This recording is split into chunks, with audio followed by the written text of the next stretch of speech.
নমস্কার।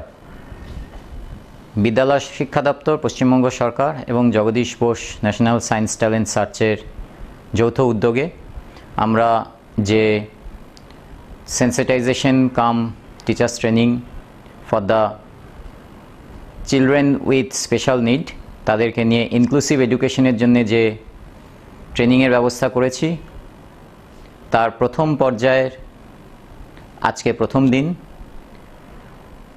ধন্যবাদ জানাই আপনাদের সবাইকে এই প্রোগ্রামে উপস্থিত থাকবার জন্যে। শুভ সকাল, সুস্বাগতম।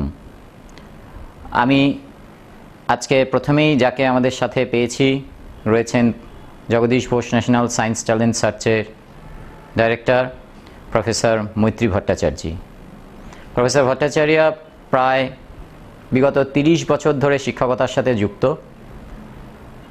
কলকাতা বিশ্ববিদ্যালয়ে পড়িয়েছেন, কাজ করেছেন Jagadish Bose national science talent সার্চের ডিরেক্টর হিসেবে।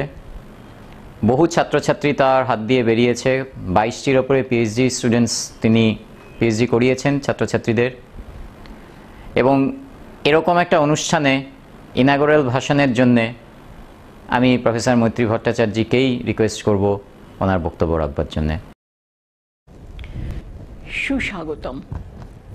বিদ্যালয় শিক্ষা দপ্তর, পশ্চিমবঙ্গ সরকার এবং Jagadish Basu national science talent সার্চের যৌথ মঞ্চে আমি আপনাদের সবাইকে শুভেচ্ছা জানাই, অভিনন্দন জানাই এই মহান কাজে ব্রতী হওয়ার জন্য।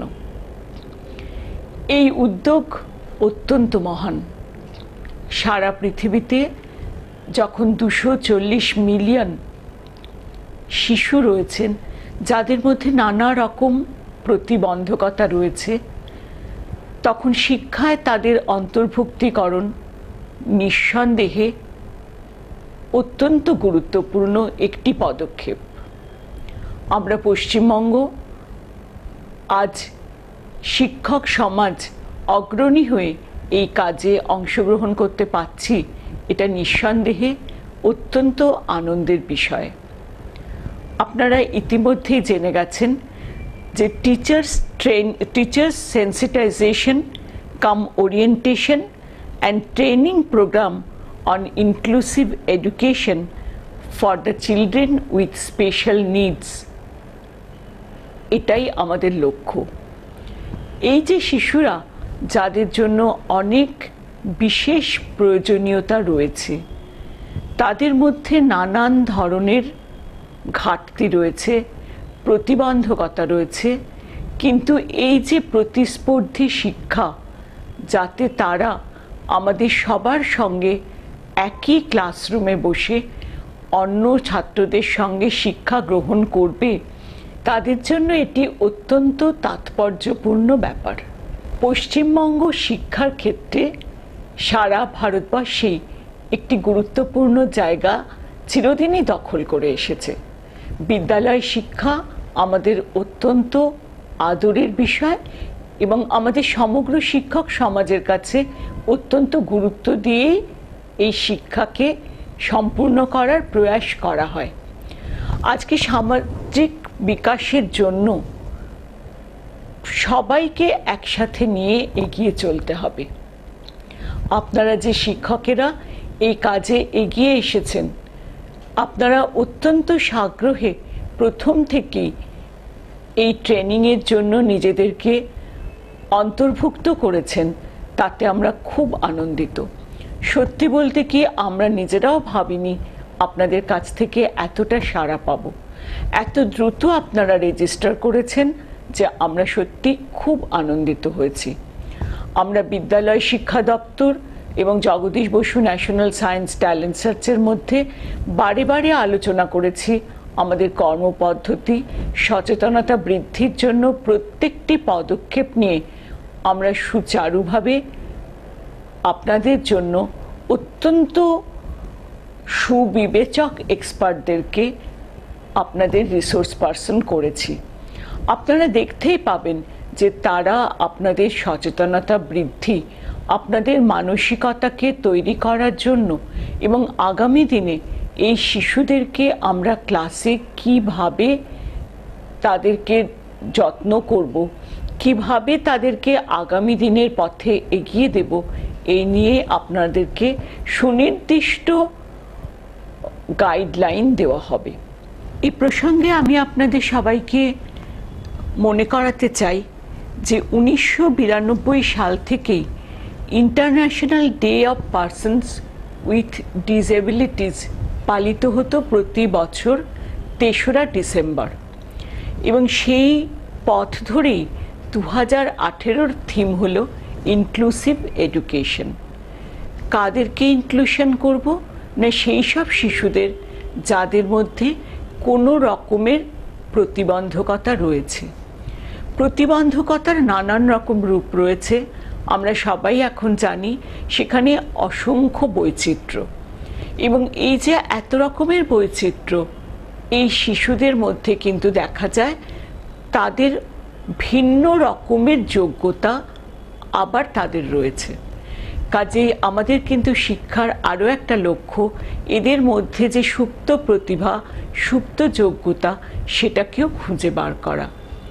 শিক্ষায় তো সবার অধিকার, কাজেই আমাদের সঙ্গে এই শিশুগুলিও যেন আনন্দে তাদের শিক্ষা পেতে পারে, এবং শিক্ষার জায়গায় শ্রেণীকক্ষে আমরা ছাত্রছাত্রীদেরকে বোধহয় সব থেকে বেশি শিক্ষা দিতে পারি সহনশীলতা, সব থেকে বেশি শিক্ষা দিতে পারি সমাজের সবাইকে নিয়ে একসাথে এগিয়ে চলা। যার দৃষ্টির অসুবিধা আছে তার দিকে হাতটা বাড়িয়ে দেওয়া, যার শ্রবণের অসুবিধা আছে তাকে আর একবার ক্লাসের পড়াটা বলে দেওয়া।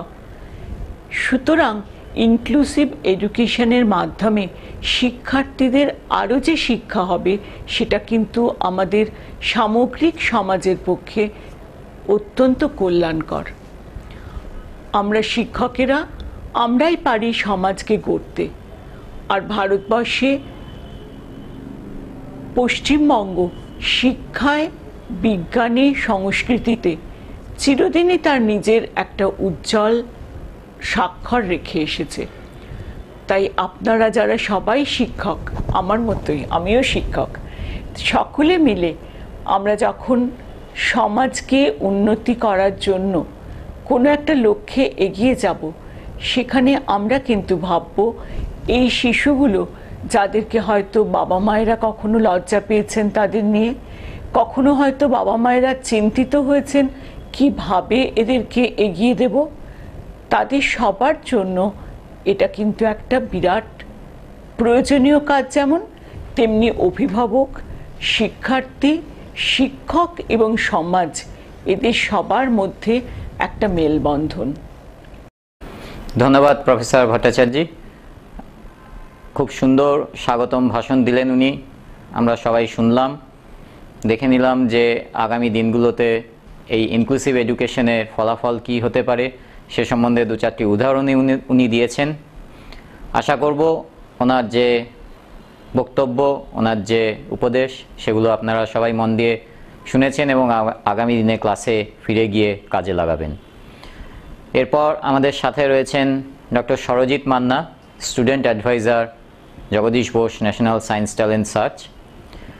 বহু বছর ধরে, বিগত 15 বছর ধরে উনি বিভিন্ন ট্রেনিং, বিভিন্ন ছাত্রছাত্রীদের নিয়ে যে সমস্ত প্রোগ্রাম, তাদেরকে কিভাবে নার্চার করা যায় সে সমস্ত নিয়ে উনি কাজ করেছেন।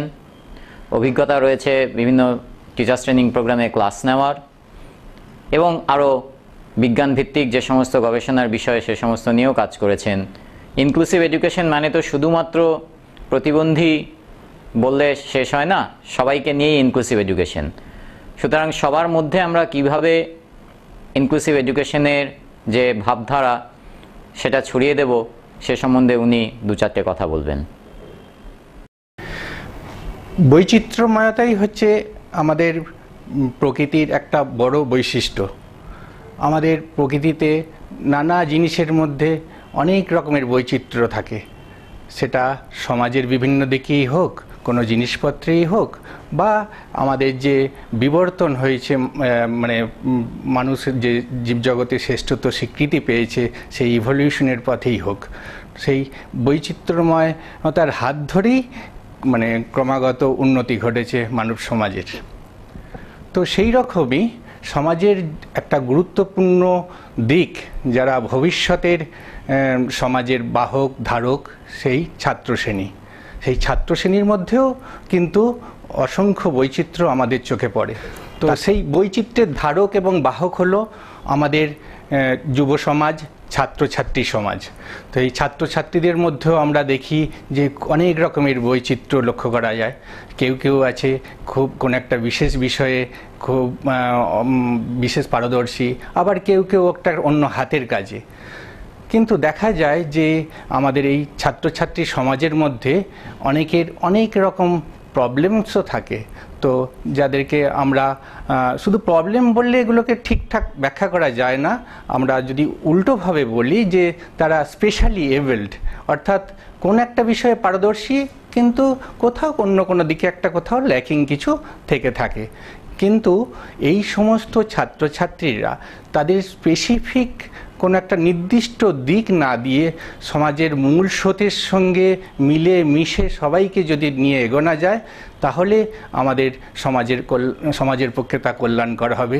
এবং একে অপরের হাত ধরে যদি আমরা এগিয়ে যাই, তাহলে একটা বৃহত্তর জাতি তৈরি করতে সক্ষম হব।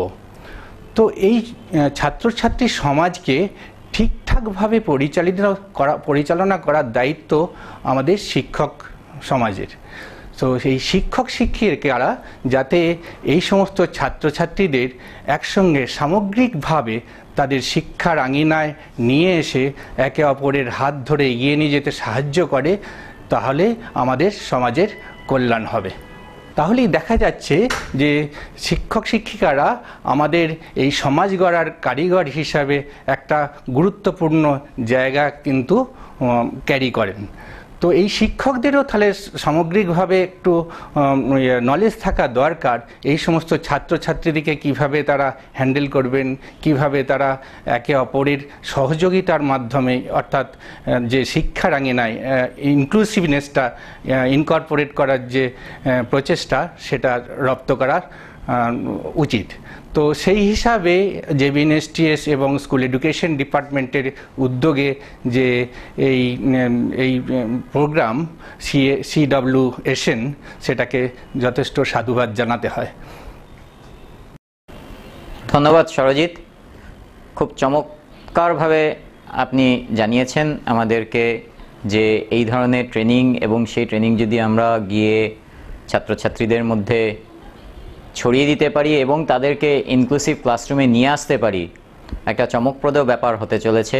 এ রাজ্যে এটাই প্রথম এইভাবে সমস্ত স্কুলকে জুড়ে একসাথে সমস্ত স্কুল থেকে শিক্ষক শিক্ষিকাদের নিয়ে এই যে সেন্সিটাইজেশন অ্যান্ড ট্রেনিং প্রোগ্রামের আয়োজন বিদ্যালয় শিক্ষা দপ্তর পশ্চিমবঙ্গ সরকার এবং Jagadish Bose national science talent search একসাথে করছে। এটা সত্যি অভিনব, এবং আগামী দিনে এর ফল আমরা আশা করব আপনাদের মাধ্যমে, আপনারা সহযোগিতা করলে আমরা নিশ্চয়ই দেখতে পাব। সকলে ভালো থাকবেন। আমাদের সেশন শুরু হচ্ছে। নমস্কার, বিদ্যালয় শিক্ষা দপ্তর পশ্চিমবঙ্গ সরকার এবং Jagadish Bose national science talent সার্চের যৌথ উদ্যোগে আমরা যে sensitization cum orientation cum training programme on inclusive education for the children with special need, এই অনুষ্ঠান আমরা করছি। আজকে আমাদের মধ্যে রয়েছেন Shri Raju Das, assistant secretary, West Bengal council for higher secondary education. আমি শ্রী দাসকে জিজ্ঞেস করব এবং জেনে নেব ওনার কাছ থেকে যে ছাত্রছাত্রীরা যখন বিভিন্ন সময় বিভিন্ন সমস্যার কথা বলেন স্কুলে এসে, আমরা হয়তো অনেকেই মাস্টারমশাইরা জানি না, বা হেড অফ দ্য ইনস্টিটিউট বা হেডমাস্টার হেডমিস্ট্রেস যিনি রয়েছেন তার পক্ষে হঠাৎ করে তাকে কিভাবে সাপোর্ট দেব, কিভাবে সার্ভিসটা দেব, কিভাবে সুবিধাগুলো দেব, এগুলো অনেক ক্ষেত্রেই জানা থাকে না।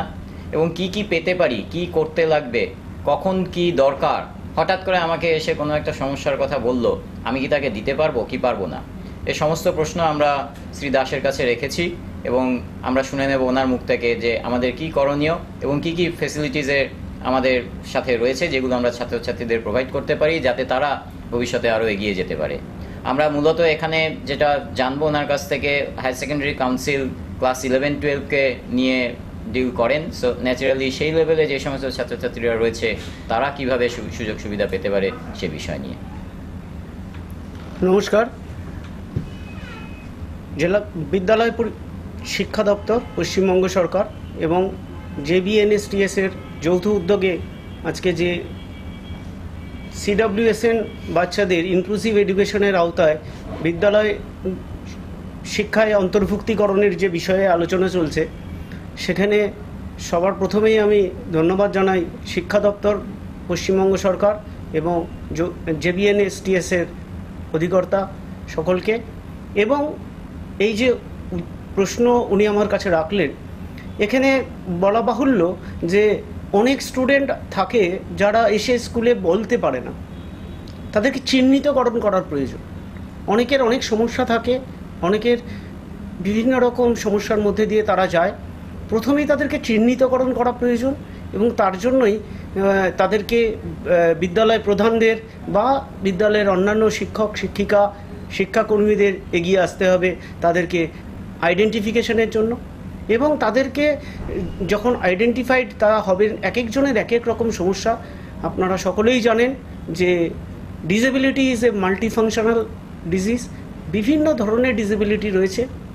RPWD অ্যাক্ট 2016 অনুযায়ী একাধিক ডিসেবিলিটির কথা এখানে বলা রয়েছে এবং এখানে বিভিন্ন ধরনের স্টুডেন্ট যারা বিদ্যালয় শিক্ষায় থাকে, মূলত একদম ক্লাস 1 থেকে ক্লাস 12 পর্যন্ত, তাদের বিভিন্ন রকম সমস্যা, তাদের বিভিন্ন রকম ডিসেবিলিটির জন্য তারা সাধারণ বিদ্যালয়ে অন্তর্ভুক্তি হতে পারে না। কিন্তু এখন তাদের এটা রাইটের মধ্যে পড়ে এবং তাদের এটা অধিকারের মধ্যে পড়ে যে তাদেরকে বিদ্যালয় শিক্ষায় অন্তর্ভুক্তিকরণ করতেই হবে। তো সেই লক্ষ্যে বিদ্যালয় শিক্ষা দপ্তর, পশ্চিমবঙ্গ সরকার অনেকটাই এগিয়ে গিয়েছেন, অনেকটাই কাজ করছে এবং আমরা আমাদের তরফ থেকে সর্বতোভাবে যতটা প্রভিশনস অ্যালাউড করা যায় আমরা ইতিমধ্যেই করেছি। আমরা ইতিমধ্যেই বিদ্যালয় শিক্ষা দপ্তরের সাথে যৌথভাবে উদ্যোগ গ্রহণ করে উচ্চ মাধ্যমিক পরীক্ষা, যেটা লাস্ট পরীক্ষা হয়েছে, তা প্রতি বছরের মতন এবছরও আমরা বেশ কিছু প্রভিশনস অ্যালাউড করেছি ছাত্রছাত্রীদের। আমরা লাস্ট 3রা ফেব্রুয়ারি 2022 আমাদের ওয়েবসাইটে কী প্রভিশনস তারা পেতে পারে সেই মর্মে আমরা তাদেরকে জানিয়েছি, বিদ্যালয় প্রধানদেরকে নোটিশ করেছি এবং তারপরে বিদ্যালয় প্রধানরা তাদেরকে প্রচুর অ্যাপ্লিকেশনস আমাদের কাছে পাঠিয়েছেন এবং আমরা যারা হেড অফিসে আছি, এছাড়াও আমাদের 4টে রিজিয়নাল অফিস রয়েছে, যেমন বর্ধমানে, মেদিনীপুরে, নর্থ বেঙ্গলে এবং কেআরও বিকাশ ভবনে। সেখানে তারা এসে তাদের আবেদন করার সাথে সাথে আমাদের প্রেসক্রাইব ফরম্যাটে তাদেরকে আবেদন মঞ্জুর করা হয়েছে। যে সকল CWSN বাচ্চা আবেদন করেছেন আমরা প্রত্যেককেই মঞ্জুর করেছি। এখানে বলা বাহুল্য যে যা আমাদের প্রভিশনস রয়েছে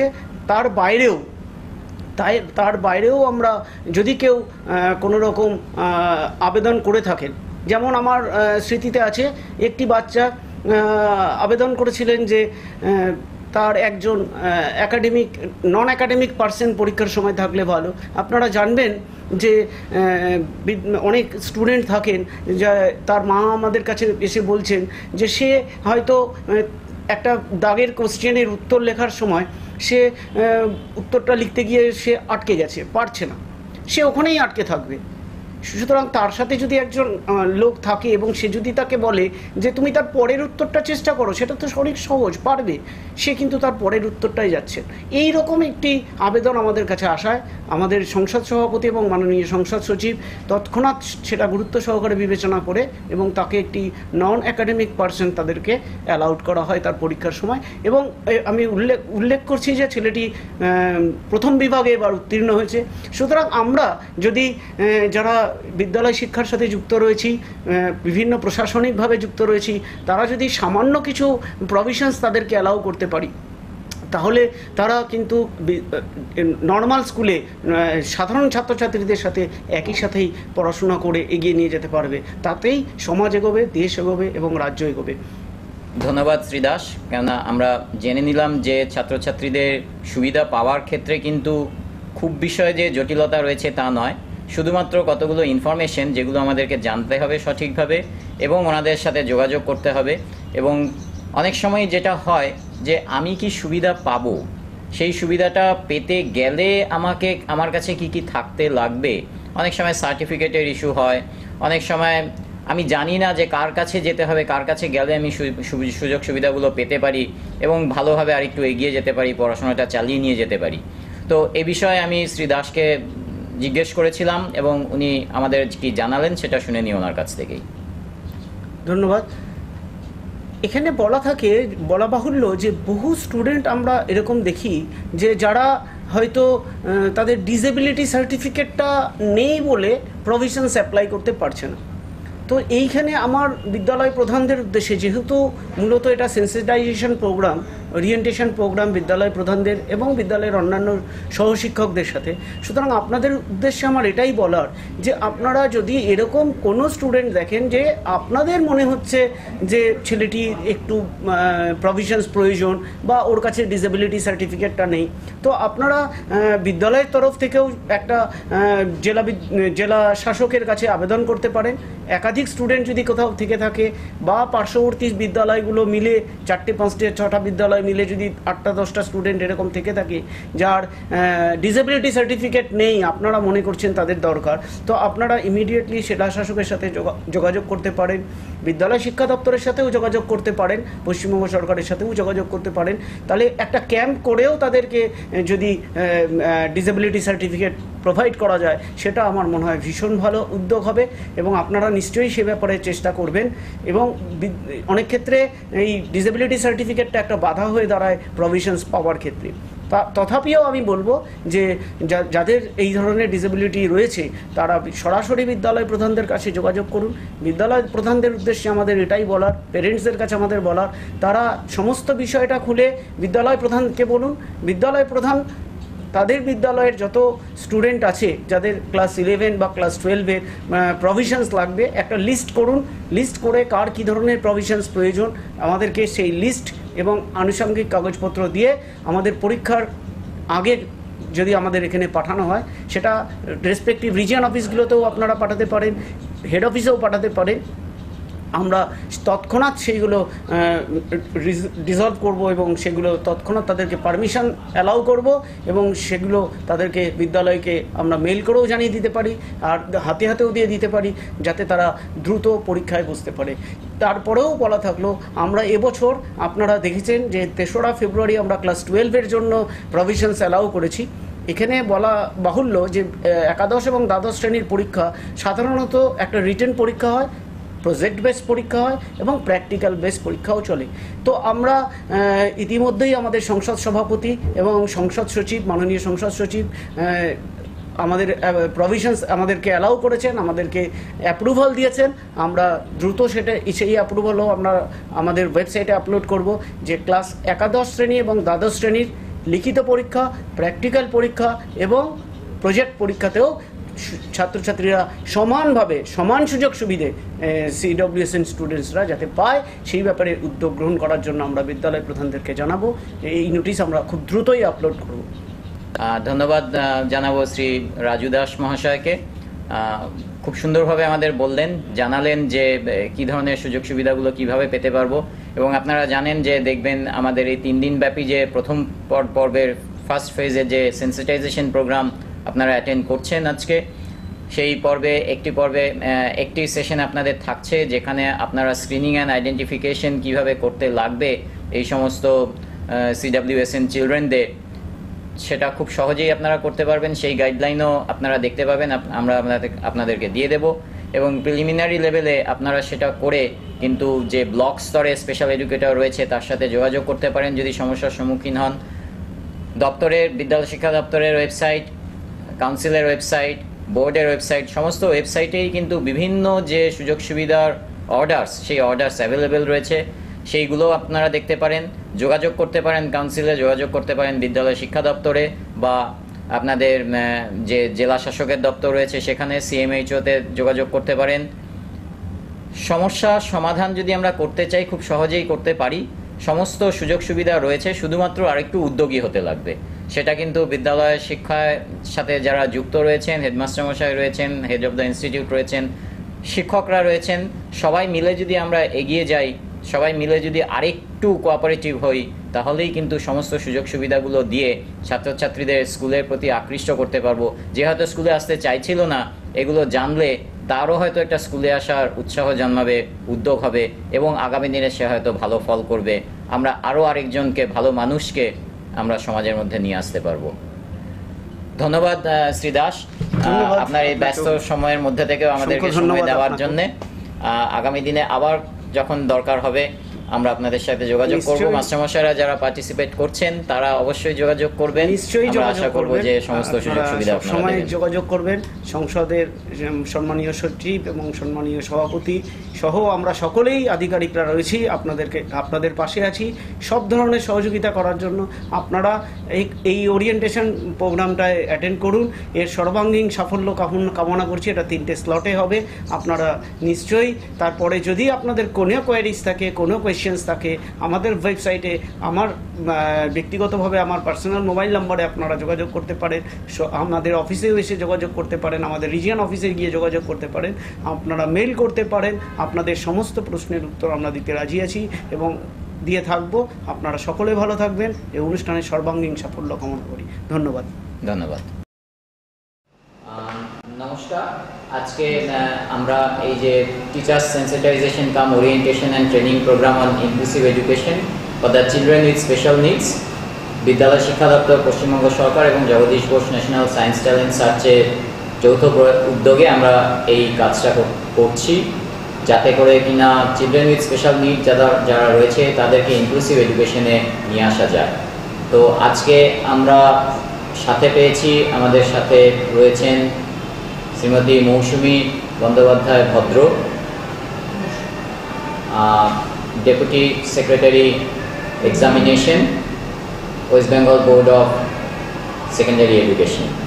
তো ওনার কাছে আমাদের প্রশ্ন ছিল যে এই যে মাধ্যমিক স্তর পর্যন্ত যে সমস্ত স্কুল রয়েছে তাতে করে শিক্ষার্থীরা যারা আসছেন তাদের জন্যে আমাদের পার্টিকুলারলি এই CWSN চিলড্রেন, তাদের জন্য কী ধরনের ফেসিলিটিস আমাদের রয়েছে, ছাত্রছাত্রীরা কীভাবে আরেকটু এগিয়ে যাওয়ার জন্য সহযোগিতা পেতে পারে, মাস্টারমশাইদের কী করণীয়, এই ধরনের সুবিধাগুলো যেগুলো আমাদের বোর্ডের তরফ থেকে বা বিদ্যালয় শিক্ষা দপ্তরের তরফ থেকে ছাত্রছাত্রীদের মধ্যে দেওয়া যায়, যাতে করে কিনা তারা তাদের পড়াশোনাটাকে চালিয়ে নিয়ে যাওয়ার জন্য আরেকটু ভালোভাবে কাজ করতে পারে। Madam please. আমার মনে হয় টিচারদের আলাদাভাবে তাদের প্রতি কেয়ার নেওয়া উচিত ওই সময়ের মধ্যে যতটা সম্ভব, ক্লাসের সময়ের মধ্যে, এবং সেটা প্রাইমারি লেভেল থেকে শুরু হলেই ভালো হয়।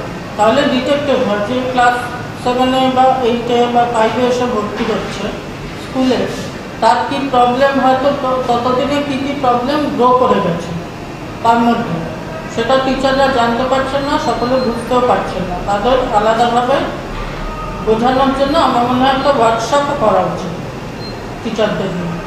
সেটাই মনে হয় আপনারা করতে চাইছেন। হ্যাঁ, একদমই ঠিক। আমাদের এই যে প্রোগ্রাম চলবে, আমরা তো 4টে পর্যায়ে এই প্রোগ্রামটা করতে চলেছি। ফেজ 1-এ আমাদের সেন্সিটাইজেশন পর্ব থাকছে। সেন্সিটাইজেশন 3 দিন ধরে চলবে। তাতে আমরা যে সমস্ত পার্টিসিপেটিং মাস্টারমশাই থাকবেন তাদের সবাইকে ডিসেবিলিটি সংক্রান্ত সমস্ত বিষয় নিয়ে আলোচনা করব। তাদের স্ক্রিনিং কিভাবে করব, আইডেন্টিফিকেশন কী করে করব, একদম গোড়া থেকে যদি সেগুলো করা যায়, হয়তো পরবর্তীকালে তাদের প্রপারলি ট্রেনিং করলে সেই জিনিসগুলোকে তারা ওভারকাম করে জীবনে এগিয়ে আসতে পারবে, মেইন স্ট্রিমে চলে আসতে পারবে, সে সমস্ত নিয়ে থাকবে। ক্লাসরুমে কী ধরনের ম্যানেজমেন্ট করা উচিত, যাতে করে কিনা একটি ছাত্র বা ছাত্রী যখন এই ধরনের সমস্যা নিয়ে ক্লাসে আসছে তাদেরকে আমরা কীভাবে অ্যাকোমোডেট করবো, সে বিষয়ে মাস্টারমশাইদের ট্রেনিং থাকবে। দ্বিতীয় পর্বে আমাদের ডিটেল ট্রেনিং থাকছে। ডিটেল ট্রেনিংয়ে আমরা সেক্ষেত্রে 1:1 হ্যান্ডস অন জিনিসপত্র করে দেখানো হবে যে ইন্টারঅ্যাক্টিভ মোডে কীভাবে তারা কী করতে পারে। দ্বিতীয় পর্বে সেগুলো থাকবে। তাদের মাস্টারমশাইদের ফিডব্যাক নেব আমরা তৃতীয় পর্বে, ইভ্যালুয়েশন থাকবে। অ্যান্ড চতুর্থ পর্ব যেটা থাকবে আমাদের, চতুর্থ পর্বে তাদেরকে আমরা গাইডলাইন, রেফারেলস, তারপরে হেল্পলাইন, কোনো একটা সমস্যার সম্মুখীন হচ্ছে একটা ক্লাস নিতে গিয়ে, ইনক্লুসিভ এডুকেশনে হয়তো স্পেশাল নিডেড চিলড্রেন রয়েছে ক্লাসে, তাকে হ্যান্ডেল করতে গেলে কোনো সমস্যার সমাধান কীভাবে করবে, হয়তো সেই মুহূর্তে সমাধান করতে পারছে না। বিভিন্ন জেলা দপ্তর রয়েছে, স্পেশাল এডুকেটর রয়েছে দপ্তরে, এবং সাথে থাকছে আমাদের জেলার সিএমএইচও অফিস, সেই জায়গাগুলো থাকছে, বোর্ড থাকছে, বিদ্যালয় শিক্ষা দপ্তর থাকছে। সকলের কাছ থেকে আমরা জেনে নেব যে কী ধরনের সুবিধা তারা পাচ্ছে এবং কখন তাদের কি করতে লাগবে। তো সেই বিষয়ে আপনাদের তরফ থেকে, বোর্ডের তরফ থেকেও যেই সমস্ত সুবিধাগুলো রয়েছে সেই সম্বন্ধে যদি আমাদেরকে একটু জানান। 21 ডিফারেন্ট ক্যাটাগরিজ অফ ডিসেবিলিটিসের মধ্যে অনেক ছাত্রছাত্রী এসে যাবে। যারা শুধু ভিজুয়ালি ইম্পেয়ার্ড বা হিয়ারিং ইম্পেয়ার্ড, তাদের জন্য তো স্পেশাল স্কুল রয়েছে। আমাদের মূল উদ্দেশ্য এই প্রোগ্রামটা হচ্ছে ইনক্লুসিভ এডুকেশন। ভিজুয়ালি চ্যালেঞ্জরা রাইটার পাবে আর প্লাস 45 মিনিটস এক্সট্রা টাইম পাচ্ছে। আর এছাড়া কেউ যদি ম্যাগনিফাইং গ্লাস ইউজ করে, নিজে যদি মানে আনসার লেখে, হ্যাঁ ম্যাগনিফাইং গ্লাস ইউজ করতে পারে, ম্যানুয়াল সেটা করতে পারে। যে রাইটার নিল না হয়তো, তার পুয়ার ভিশন, কিন্তু তারা তো কোয়েশ্চেন পেপার রিড করতে অসুবিধা, সেটা নিতে পারে। আর এমনি যারা ধরুন হিয়ারিং ইম্পেয়ার্ড, তাদের জন্য তো তারা এক্সট্রা টাইম পাচ্ছে 45 মিনিটস। আর যার দরকার ইন্টারপ্রেটার, সে ইন্টারপ্রেটার নিতে পারে। ইন্টারপ্রেটার শুধু কোয়েশ্চেনগুলো ওকে বুঝিয়ে দেবে।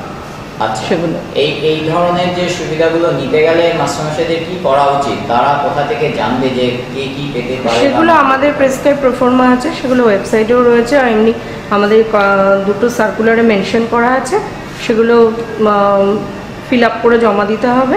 তারপরে এখান থেকে পারমিশন হয়ে যাবে। কিরকম সময় লাগবে এই টোটাল প্রসেসটা? এটা আমাদের ঠিক পরীক্ষার সময়ই হয়, মাধ্যমিকের একদম পরীক্ষার সময়ই হয়। আগে এটা তাদেরকে করতে লাগবে প্রেসক্রাইব ফরম্যাটে করে। এটা কি স্কুলের? হ্যাঁ, এটা মানে এইচএমই ফিল আপ করে জমা দেবেন। তার সঙ্গে রাইটারের ডিটেল দিয়ে দেবেন। এগুলো প্রফর্মা না, এখানে প্রফর্মাটা নেই। কতদিন আগে এটা দিতে লাগবে? পরীক্ষা সাধারণত এটা আমরা এবার নিয়েছিলাম 28 ফেব্রুয়ারি।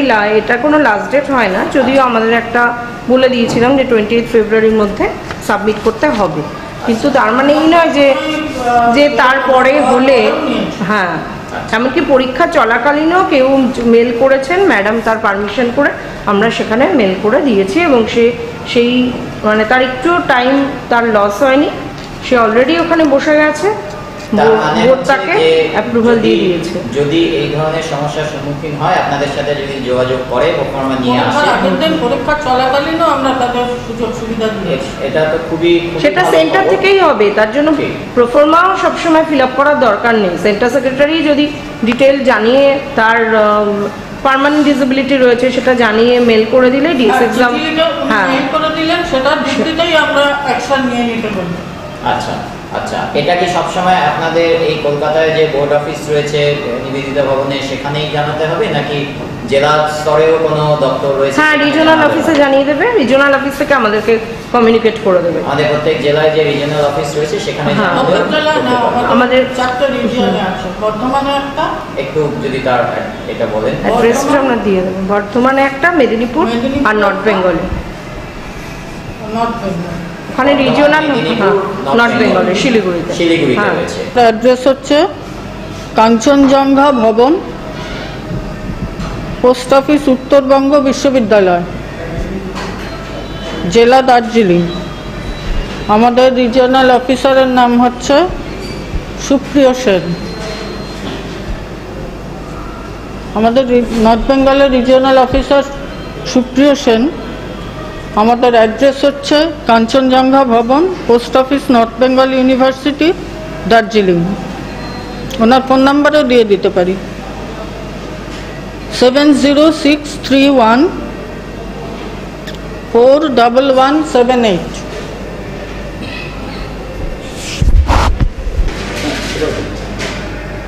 আমাদের বর্ধমান রিজিওনাল অফিস হচ্ছে ঈশ্বরচন্দ্র ভবন, গুড শেড রোড, তিনকোনিয়া, পূর্ব বর্ধমান। আমাদের আঞ্চলিক আধিকারিকের নাম হচ্ছে শ্রী বরুণ চক্রবর্তী। তার মোবাইল নাম্বার 9830325876। মেদিনীপুরে আমাদের আরেকটি রিজিওনাল অফিস আছে, সেটার অ্যাড্রেস হচ্ছে কেরানীতলা চক, পোস্ট অফিস অ্যান্ড ডিস্ট্রিক্ট, পশ্চিম মেদিনীপুর। ওখানকার রিজিওনাল অফিসারের নাম হচ্ছে শ্রী জয়তু ভট্টাচার্য। ওনার ফোন নাম্বার হচ্ছে 9832450110। ওরা কমিউনিকেট করে দেবে, এখান থেকে প্রেসিডেন্ট অ্যাপ্রুভাল দিয়ে দেবেন এবং আমরা সেই সেন্টারে পাঠিয়ে দেবো। আমরা সঙ্গে সঙ্গে অ্যাকশন নিয়ে নিতে বলি, অ্যাপ্রুভাল তারপরে পায়। আচ্ছা, তার মানে আপনি আজকে পরীক্ষা নিতে গেছেন তখন অসুবিধাটা বুঝতে পারছেন, মানে আপনি বুঝতেই পারছেন এটা শুনে, তার মানে তার স্কুল এটা সম্পর্কে অ্যাওয়ার নয় বা সেটা নিয়ে কোনো উদ্যোগ নেয়নি তার ছাত্রকে নিয়ে। সেন্টারে যারা আছেন, যেই সেন্টারে পরীক্ষা দিতে গেছে সেখানকার অফিসার ইনচার্জ বা সেন্টার সেক্রেটারি কিংবা ইনভিজিলেটর, তারা এই প্রবলেমটা সামনাসামনি দেখে আমাদেরকে জানাচ্ছেন, আমরা মেল করে দিতে বলছি এবং ওদের বলে দিচ্ছি যাকে যা দেওয়ার দিয়ে দিন। তার মানে অন স্পটও যদি হয় সেক্ষেত্রেও আপনারা অ্যালাউ করছেন, এটা তো খুবই একটা ভালো ইনিশিয়েটিভ, উদ্যোগ। যেটা নাকি যেই স্কুল থেকে সে অ্যাপিয়ার করছে সেটা তার করার কথা, সেই স্কুলের করার, কেউ ডিপ্রাইভ হচ্ছে না। এটা খুবই ভালো উদ্যোগ, এটা জেনে ভালো লাগছে যে অন স্পটও যদি কেউ চায় তাহলে কিন্তু পরীক্ষা সংক্রান্ত বিষয় খুব সহজেই সহযোগিতা পাবে এবং সেন্টার থেকেই জিনিসটা অ্যালটেড হয়ে যাবে। পারমিশনের যে সমস্ত অফিসিয়াল কাগজপত্র অরিজিনাল কেসে, সেগুলো পরবর্তীকালেও অ্যাপ্রুভাল হয়ে যেতে পারে বোর্ডের থেকে। পরীক্ষা চলাকালীনও আমরা এই সুযোগ সুবিধা দিয়ে থাকি। ধন্যবাদ, অসংখ্য ধন্যবাদ আপনাদের সময় দেওয়ার জন্য আমাদের সাথে। আগামী দিনে এই ধরনের সমস্যার সম্মুখীন হলে আবার আমরা আপনাদের কাছে আসব এবং আশা করব সহযোগিতা। নমস্কার, আজকে আমাদের এই সেশনে যাকে সঙ্গে পেয়েছি তিনি ডক্টর অনামিকা সিনহা, ডিরেক্টর মনোবিকাশ কেন্দ্র, Kolkata. Dr. Sinha has joined Monovikash Kendra in the year of 1997 as project coordinator, and Dr. Sinha is a science graduate and did her MBA with specialization in human resource management and done this PhD from Ranchi University. She is a rehabilitation professional and is registered with Rehabilitation Council of India. She has served and contributed to the field of disability in many ways with a special interest to improve the quality of life of children and young adults with special need and also their parents. She strongly endorses inclusion and is involved in qualitative research study. Started Reach Out Clinic at Fortis Hospital, Anandapur, Kolkata in the year 2017 and associated with it as an advisor. আমরা doctor অনামিকা সিনহাকে request করব introduction to disabilities নিয়ে আজকের এই session শুরু করবার জন্য। আপনারা সবাই সঙ্গে থাকুন, জানতে পারবেন যে ইন্ট্রোডাকশন টু ডিসেবিলিটিস সেশনে আমরা যে সমস্ত বিষয় নিয়ে আলোচনা করব সেটা কতটা গুরুত্বপূর্ণ এবং জরুরি আমাদের আগামী দিনে ইনক্লুসিভ ক্লাসরুম গড়ে তোলবার জন্যে। ধন্যবাদ।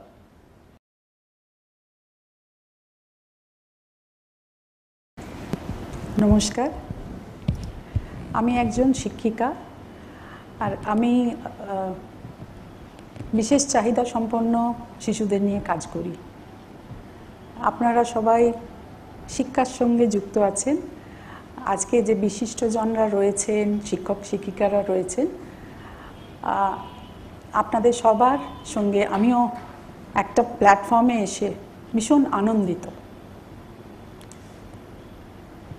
আপনারা শিশুদের শিক্ষা দিচ্ছেন, শিশুকে ছোট থেকে বড় করছেন, মানুষ গড়ার কাজ করছেন। এটা একটা মহৎ কাজ, এই কাজে আপনারা ব্রতী হয়েছেন। আমি আপনাদের এই কর্মযজ্ঞকে কুর্নিশ জানাচ্ছি। আজকে আমাদের ডিসকাশনের টপিক হচ্ছে ইন্ট্রোডাকশন টু ডিসেবিলিটি। আমরা দেখে নেব যে আজকের এই ডিসকাশনে আমরা কি কি আলোচনা করব। প্রথমেই আমরা জানতে চাইব কনসেপ্ট অফ ডিসেবিলিটি, প্রতিবন্ধকতা বা বিশেষ চাহিদা সম্পন্ন, তার মানে কি বা তারা আজকে সমাজে কোন জায়গায় রয়েছে। আমরা আজকে এটাও আলোচনা করব যে বিভিন্ন সময়ে সমাজে বিভিন্ন রকমের ফেজেস এসছে, বিভিন্ন ধাপ এসছে, আর সমাজ আজকে যে জায়গায় প্রতিবন্ধকতাটাকে রেখেছে বা বিশেষ চাহিদা সম্পন্ন শিশুদের রেখেছে, সেই ফেজটা, সেই ধাপটা এক ধাপে কিন্তু আসেনি। এই মডেলসগুলো আমরা জেনে নেব, এই ধাপগুলো জেনে নেব যে কিভাবে এই পরিবর্তনটা এসছে সমাজে।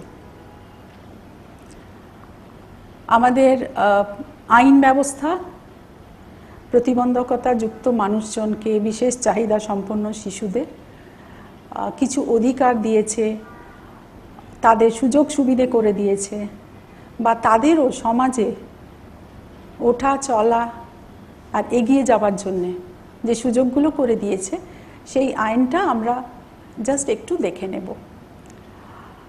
কিছু কিছু টার্মস আমরা ইউজ করে থাকি, কিছু কিছু ভাষা ব্যবহার করে থাকি, কিছু নাম আমরা পরিভাষা ব্যবহার করে থাকি।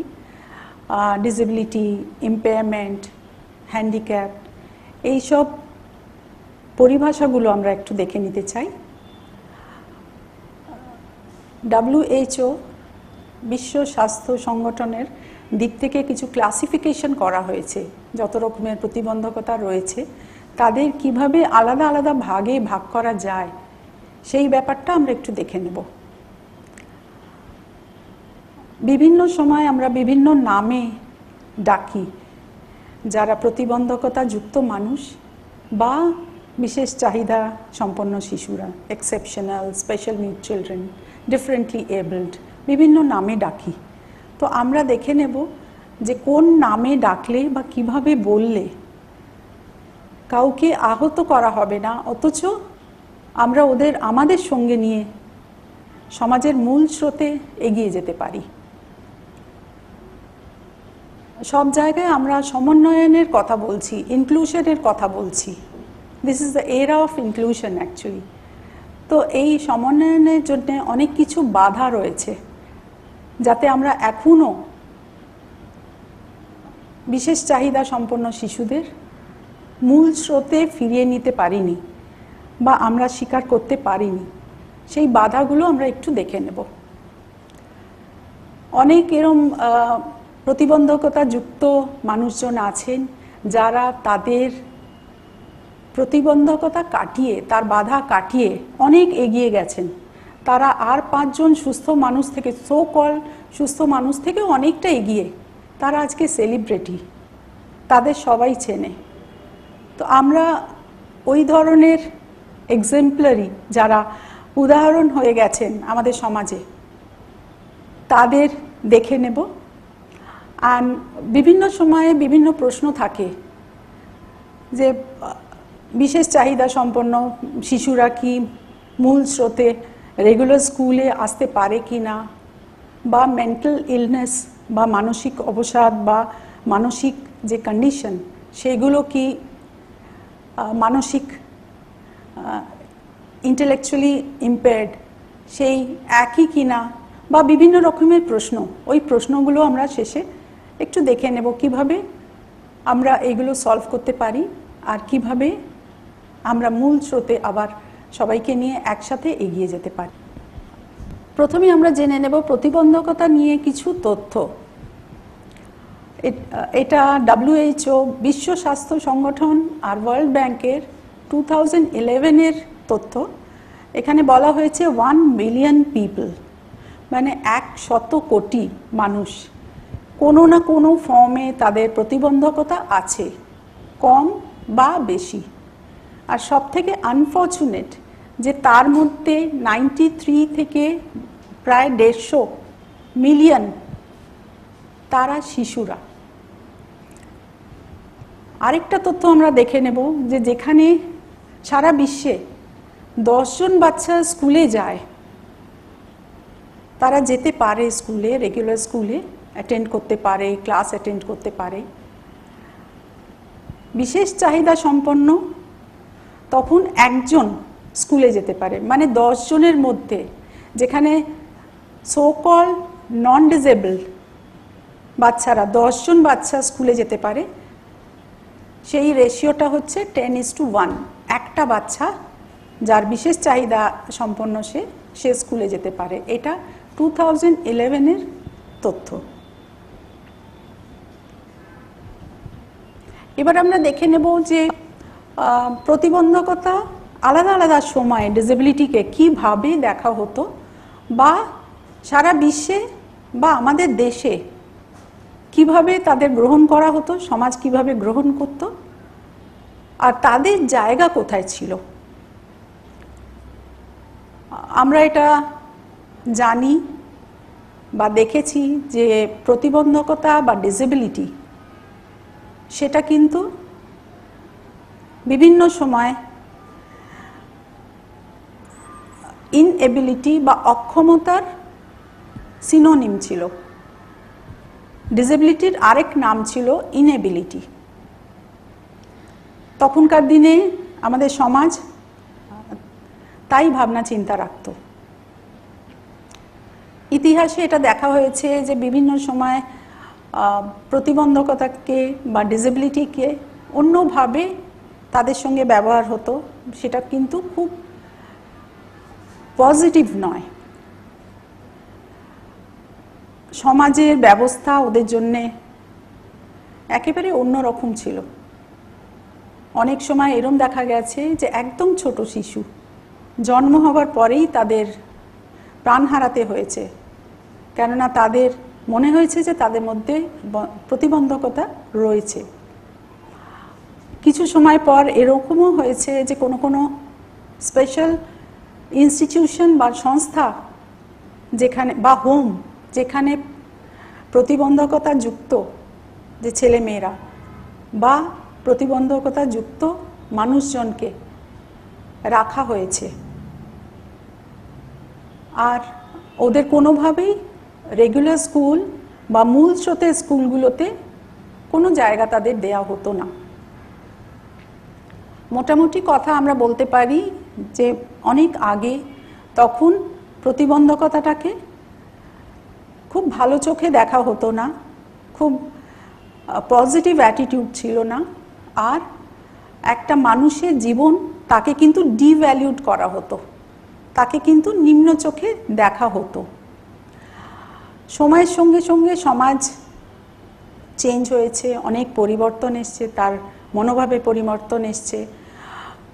এই গ্র্যাজুয়াল চেঞ্জটাই যে আস্তে আস্তে যে চেঞ্জটা এসছে সেটা তার রুচির জন্যে, তার মনোভাবের জন্যে, আর তার বিহেভিয়ার বা তার ব্যবহার চেঞ্জ হওয়ার জন্যে লোকের ভাবনা চিন্তাতে অনেক কিছু পরিবর্তন এসছে আস্তে আস্তে। সেই জন্যে ডিসেবিলিটি বা প্রতিবন্ধকতার জন্যে যে ভাবনা চিন্তা বা যে মনোভাবটা ছিল সেটার মধ্যেও কিন্তু অনেকটাই পরিবর্তন এসছে সময়ের সঙ্গে। ভারতবর্ষেও যে হিস্ট্রি ছিল সেটা খুব পজিটিভ ছিল না অনেক আগে, কিন্তু এখানে এমনও দেখা গেছে যে প্রতিবন্ধকতা যুক্ত মানুষজনকে বা বিশেষ চাহিদা সম্পন্ন শিশুদের জন্য বিশেষ ব্যবস্থাও করা হয়েছে। তাদের শিক্ষা দীক্ষার আলাদা ব্যবস্থা করা হয়েছে। আমাদের যা স্ক্রিপচার্স আছে তার মধ্যে দেখা হয়েছে যে প্রতিবন্ধকতা যুক্ত মানুষ বা বিশেষ চাহিদা সম্পন্ন শিশুদের উল্লেখ করা আছে, বা তাদের জন্য বিশেষ শিক্ষা ব্যবস্থাও করা হয়েছে। যেমন এটা বলা হয় যে পঞ্চতন্ত্র যে লেখা হয়েছে, যে সেটা বিষ্ণু শর্মা লিখেছেন, আর সেটাতে গল্পগুলো এইভাবে ছিল যাতে বিশেষ চাহিদা সম্পন্ন শিশুরা বা অন্য শিশুরা একসাথে পড়তে পারে বা শিক্ষা লাভ করতে পারে। এবার আমরা দেখে নেব মডেলস অফ ডিসেবিলিটি। আমরা এখন দেখলাম যে সমাজ কিভাবে আস্তে আস্তে পরিবর্তনের দিকে এগিয়েছে। তো আমরা ওই সময় কি ব্যবস্থা ছিল, সমাজের ব্যবস্থা যেটাতে প্রতিবন্ধকতা যুক্ত মানুষদের কিভাবে গ্রহণ করা হয়েছে সমাজের দ্বারা, সেটা আমরা দেখে নিই। আলাদা আলাদা সময় আলাদা আলাদা মডেলস ছিল বা আলাদা আলাদা ফেজেস ছিল, ধাপ ছিল, যেটাতে দেখে বোঝা যায় যে সমাজের মনোভাবটা প্রতিবন্ধকতার দিকে কীরকম ছিল। আমরা মূলত 4 রকমের মডেলসের কথা এখানে বলি। প্রথমে যে মডেল ওটা ট্র্যাডিশনাল বা মোরাল বা রিলিজিয়াস মডেল, যেটা নীতিগত বা ধার্মিক মনোভাবের ওপর বেস করা ছিল। এটা ভাবা হতো যে যা কিছু হচ্ছে বা যা আমাদের সামনে আছে, যদি কোনো বিশেষ চাহিদা সম্পন্ন শিশু থাকে বা প্রতিবন্ধকতা যুক্ত মানুষ থাকে, তাহলে তার অবস্থাটা তার পূর্বজন্মের ফল। এরপরে আমরা দেখব চ্যারিটি মডেল। এটা একটা অন্যরকম মনোভাবের উপর বেস করা রয়েছে, যেটাতে চ্যারিটির কথা বলা হয়েছে, যে প্রতিবন্ধকতা যুক্ত মানুষ যারা রয়েছে, মানুষজন, তাদের জন্যে বা বিশেষ চাহিদা সম্পন্ন যে শিশুরা রয়েছে তাদের প্রতি সমাজের একটা কর্তব্য আছে নিশ্চয়ই, কিন্তু সেটা দানের থ্রু ওদের চাহিদাগুলো আমাদের পূর্ণ করতে হবে। পরের মডেলে আমরা আসছি, সেটা হচ্ছে মেডিকেল মডেল, যেটা বিশেষ চাহিদা সম্পন্ন শিশুদের যা মেডিকেল নিড আছে, যেটা চিকিৎসকীয় যা প্রয়োজনীয়তা আছে, সেই প্রয়োজনগুলোকে আমাদের ফুলফিল করতে হবে।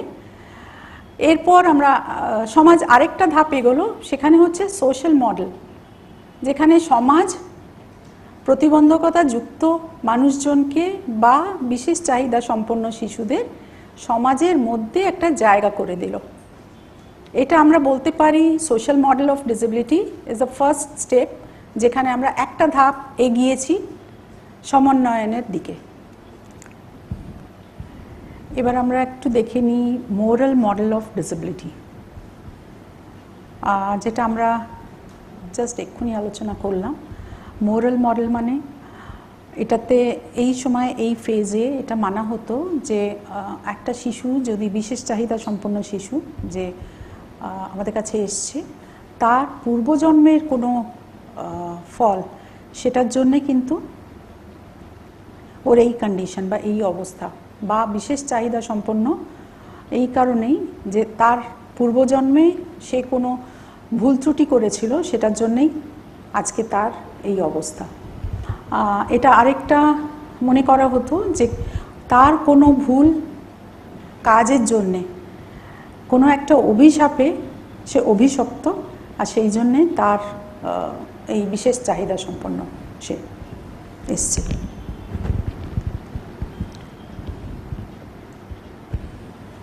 এরপরে আমরা আসবো চ্যারিটি মডেল। সমাজের মনোভাবটা একটু চেঞ্জ হলো এরপরের ফেজে।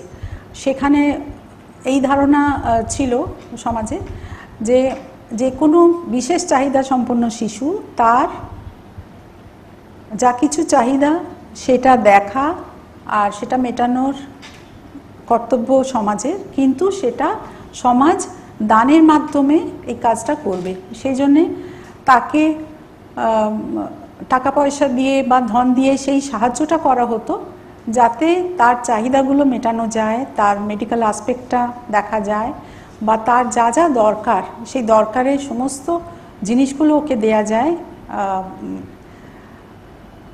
যাতে সে তার চাহিদাটা পূর্ণ করা হোক। আর এটাতে একটা সিম্প্যাথি ফ্যাক্টর ছিল, তাদের পিটির চোখে দেখা হতো, করুণার চোখে দেখা হতো, দয়ার দৃষ্টিতে দেখা হতো। আর তখন লাইফটা কিন্তু খুব একটা সহজ সরল ছিল না, কেননা সমাজের এই মনোভাব নিয়ে যে শিশুরা বিশেষ চাহিদা সম্পন্ন রয়েছেন তাদের এগিয়ে নিয়ে যাওয়া খুব ডিফিকাল্ট ছিল। সমাজের পরের ফেজটা এসছে মেডিকেল মডেল। মেডিকেল মডেলে পুরোপুরি মেডিকেল আসপেক্টটা দেখা হলো। সমাজ এই সময় ভীষণ কনসার্ন ছিল, ভীষণ চিন্তিত ছিল যে এই বাচ্চারা যে যারা বিশেষ চাহিদা সম্পন্ন যাদের আছে, তাদের মেডিকেলি কি কি দরকার বা মেডিকেলি তারা কেন ফিট নয়। তার যদি পা নেই বা হাঁটতে পারে না, তার হুইল চেয়ার প্রোভাইড করা বা তার হাঁটার জন্যে যা যা থেরাপি দরকার সেগুলো তাকে দেয়া বা সুযোগ সুবিধাগুলো করে দেয়া, হুইল চেয়ার দেয়া, যাতে সে মেডিকেলি ফিট হোক আর 5 জন বাচ্চার মতন সে এগিয়ে যেতে পারে। যদি চিকিৎসা সম্বন্ধে কোনো চাহিদা থাকে সেই বাচ্চার, সেটা কিন্তু দেয়া বা সুযোগটা করে দেওয়ার মনোভাবটা সমাজের ছিল। এরপরে সমাজ আর একটা ধাপ এগোলো, social model of disability. Social মডেলে সবথেকে বড় কথা যে এখানে সমাজ বিশেষ চাহিদা সম্পন্ন শিশু বা প্রতিবন্ধকতা যুক্ত মানুষজনকে নিজের একজন মনে করলো, সমাজের একজন। যে কোনো চাহিদা সম্পন্ন শিশু, তারপরে তার পরিবার, তারপরে তার কমিউনিটি, সমাজ, আর তার রাজ্য, আর তার দেশ, এইভাবে তার গণ্ডিটা পেরোতে শুরু করলো। আর প্রত্যেকে সাপোর্ট করলো, প্রত্যেকে এটা ভাবলো যে সমাজের একটা অংশ যে বিশেষ চাহিদা সম্পন্ন শিশুরা এসছে। এই মডেলটাকে বলা হয় যে একটা ধাপ অন্তত ইনক্লুশনের দিকে এগোচ্ছে, সমন্বয়নের দিকে এগোচ্ছে। এই মডেলটা প্রথমবার যেখানে বিশেষ চাহিদা সম্পন্ন শিশুকে গ্রহণ করা হলো। এরপরে যখন এই ফেজেসগুলো যাচ্ছে তখন কিন্তু অনেক আইন এসছে আমাদের দেশে বা গ্লোবালি, বিদেশেও, আর অনেক রকমের ভাবনা চিন্তা করা হচ্ছে বিশেষ চাহিদা সম্পন্ন শিশুদের নিয়ে, পারসনস উইথ ডিসেবিলিটি নিয়ে। আর তখন 2016 সালে RPWD act, rights for persons with disability act এলো। সেটাতে কিন্তু মেন বলা হয় এটা human right based model. Human rights মানে একটা পার্সন হিসেবে এতে দেখা হলো।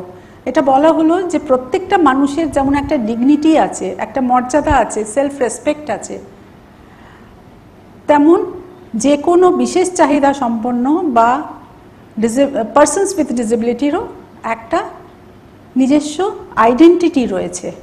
সেই জন্যে এখানে এই মডেলটাতে হিউম্যান রাইটস বেসড মডেল বলা হলো। আর এখানে প্রথমবার প্রতিবন্ধকতাযুক্ত মানুষদের বা বিশেষ চাহিদা সম্পন্ন শিশুদের অধিকারের কথা বলা হলো। এখানে আরেকটা ধাপ আমরা এগোলাম, কেননা আমাদের আইনি সাপোর্টটা আমরা পেলাম through rights for persons with disability act. এটাতে যেটা আগেও PWD অ্যাক্টে আমরা পেয়েছিলাম যে সমান অধিকার, সমান অপরচুনিটি বা এমপ্লয়মেন্ট পাবে বা সমান মনোভাব রাখতে হবে এই সব বিশেষ চাহিদা সম্পন্ন শিশুদের জন্যে। তো এটা আরও একটু এগিয়ে নিয়ে গেল আমাদের RPWD অ্যাক্টে, যেখানে প্রত্যেকটা বাচ্চাকে ওই সুযোগ সুবিধে করে দেওয়া হলো। এডুকেশন ফর অল যেটা বলা হচ্ছিল, এটা আরও এমফেসাইজ করা হলো, আর একটু জোর দিয়ে বলা হলো যে প্রত্যেকটা বাচ্চা তার শিক্ষা পাওয়ার অধিকার আছে। আর অল মিন্স অল, মানে প্রত্যেকটা বাচ্চার এই অধিকারটা সমানভাবে পাওয়া দরকার। আমরা সমাজের এক একটা ধাপ করে এগিয়ে যাচ্ছি, বা আমরা দেখেছি যে সমাজ এক একটা ধাপ এগিয়েছে বা মনোভাবতে পরিবর্তন এসছে, সাহায্যর হাত বাড়িয়ে দিয়েছে। এগুলোর সঙ্গে সঙ্গে আমাদের আইনি যে কাঠামো সেটাও কিন্তু অনেকটা পরিবর্তন হয়েছে। অনেক ইন্টারন্যাশনাল কনভেনশনস হয়েছে, অনেক ম্যান্ডেটস এসছে, আর আমরা এটা আমাদের সমাজ এগুলো করতে বাধ্য হয়েছে। IYWP, International Year for the Disabled Persons, 1981 এসছে, সালমানকা ডিক্লারেশন 1994 এসছে, ডাকার framework for action world declaration on education for all এটা 2000 এসছে, বিভাকো মিলেনিয়াম ফ্রেমওয়ার্ক ফর অ্যাকশন এটাতে প্রথমবার বলা হলো যে it should be inclusive, barrier free and rights based society.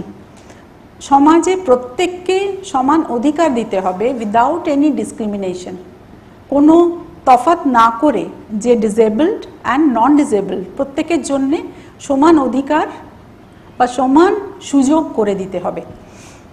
UNCRPD Act 2006-এ, UN Convention on Rights of the Child 1989, list is very long. এরপরেও আরও অনেক ইন্টারন্যাশনাল কনফারেন্সেস হয়েছে, ইন্টারন্যাশনাল কনভেনশনস হয়েছে, অ্যান্ড লিগাল রাইটস দেয়া হয়েছে।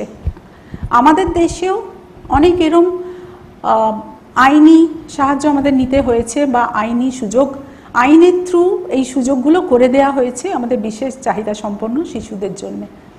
কিছু কিছু লজ বা কিছু কিছু আইন যেগুলো মাইলস্টোন বলা হয় এই ফিল্ডে, in the field of disability, সেগুলোর মধ্যে কয়েকটা আমি বলতে চাই।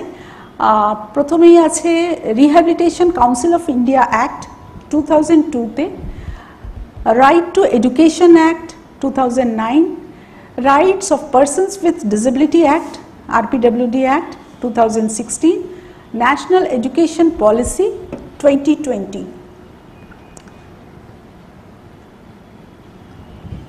এইগুলো প্রত্যেক আইনি সাহায্য আমাদের আরও এগিয়ে নিয়ে গেছে, এক এক ধাপ করে আমরা এগিয়ে গেছি in the field of disability towards inclusion, সমন্বয়নের দিকে আমরা একটু একটু করে এগিয়ে গেছি। এবার আমরা কথা বলি RPWD অ্যাক্ট নিয়ে। কেন এটা এত ইম্পর্টেন্ট আমাদের জন্য, কেন এই অ্যাক্টটা আমাদের জন্য এত গুরুত্বপূর্ণ? এই অ্যাক্টটা প্রথমে আমাদের দেখালো যে 21 নাম্বার অফ ডিসেবিলিটিস রয়েছে, যেগুলো এখানে চিহ্নিকরণ করা হলো আর প্রত্যেককে ক্লাসিফাই করা হলো আলাদা আলাদাভাবে। তো এই RPWD অ্যাক্টের আগে যে PWD অ্যাক্ট ছিল, সেখানে 7টি ডিসেবিলিটি আলাদা আলাদা করে দেয়া হয়েছিল। RPWD অ্যাক্ট 2016-এ 21টি ডিসেবিলিটিকে আলাদা করে দেখানো হলো, আর এটা কয়েকটা 6টা ক্যাটেগরি আলাদা করা হলো। প্রথম ক্যাটেগরি হচ্ছে ফিজিক্যাল ডিসেবিলিটি, যার শারীরিক কোনো প্রতিবন্ধকতা আছে, যেমন লোকোমোটর ডিসেবিলিটি আছে বা অন্য কোনো ডিসেবিলিটি আছে, সেইগুলো ফিজিক্যাল, যেমন ভিজুয়াল ইম্পেয়ারমেন্ট আছে, হিয়ারিং ইম্পেয়ারমেন্ট আছে, স্পিচ অ্যান্ড ল্যাঙ্গুয়েজ। সেকেন্ড হচ্ছে ইন্টেলেকচুয়াল ডিসেবিলিটি, বৌদ্ধিক প্রতিবন্ধকতা, তার মধ্যে স্পেসিফিক লার্নিং ডিসেবিলিটি আর অটিজম স্পেকট্রাম ডিসঅর্ডার এলো। 3 নম্বর ক্যাটেগরি মেন্টাল বিহেভিয়ার, মানসিক আচরণ। এরপরে হচ্ছে ডিসেবিলিটি কজ ডিউ টু, দুটো কারণ দেখানো হয়েছে, ক্রনিক নিউরোলজিক্যাল কন্ডিশনস বা ব্লাড ডিসঅর্ডারস। এরপরের আরেকটা ক্যাটেগরি আছে যেটা হচ্ছে মাল্টিপল ডিসেবিলিটিস, একটার বেশি ডিসেবিলিটিস যদি থাকে সেটা এই ক্যাটেগরিতে ফেলা হলো তাকে। এরপরে আরেকটা অপশন এটাতে ওপেন রাখা হয়েছে, এনি আদার ক্যাটেগরি, যে ক্যাটেগরিতে যদি এখনও অবধি যে চিহ্নিত ডিসেবিলিটিগুলো রয়েছে সেগুলো যদি তার বাইরেও কোনো যদি ডিসেবিলিটি থাকে, সেগুলো যাতে সেন্ট্রাল গভর্নমেন্টের নোটিফিকেশনের থ্রু এখানে তাকে ইনক্লুড করা হবে। তো RPWD অ্যাক্ট 2016-এ টোটাল টাইপস অফ ডিসেবিলিটিস নেওয়া হলো 21, আর এটাতে চেষ্টা করা হলো যে সব রকমের ডিসেবিলিটি এখানে ইনক্লুড করা হোক।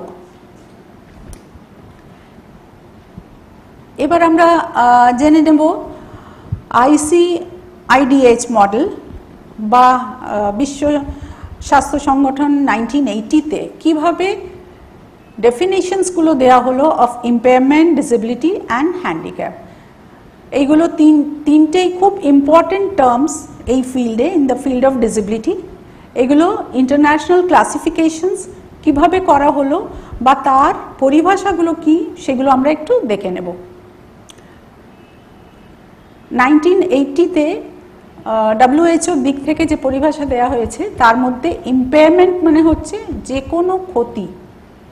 যে কোনো ক্ষতি বা অ্যাবনর্মালিটি, যেটা কি শারীরিক ক্ষেত্রে হতে পারে, সংগঠনের ক্ষেত্রে হতে পারে, অ্যানাটমিক ক্ষেত্রে হতে পারে, সংরচনার ক্ষেত্রে হতে পারে, বা কোনো ফাংশনের ক্ষেত্রে হতে পারে। যেমন শরীরের যে কোনো অঙ্গের একটা কোনো যদি ক্ষতি হয় সেটা আমরা ইম্পেয়ারমেন্টের আন্ডারে আনছি। যেমন একজনের পা যদি অ্যাক্সিডেন্টে তার পা কাটা হলো, বা যে কোনো কারণে হয়তো পোলিওমাইলাইটিস বা যে কোনো কারণে তার পায়ের ক্ষতি হলো বা পাটা কেটে বাদ দিয়ে দিতে হলো, তাহলে ওটা তার ইম্পেয়ারমেন্ট।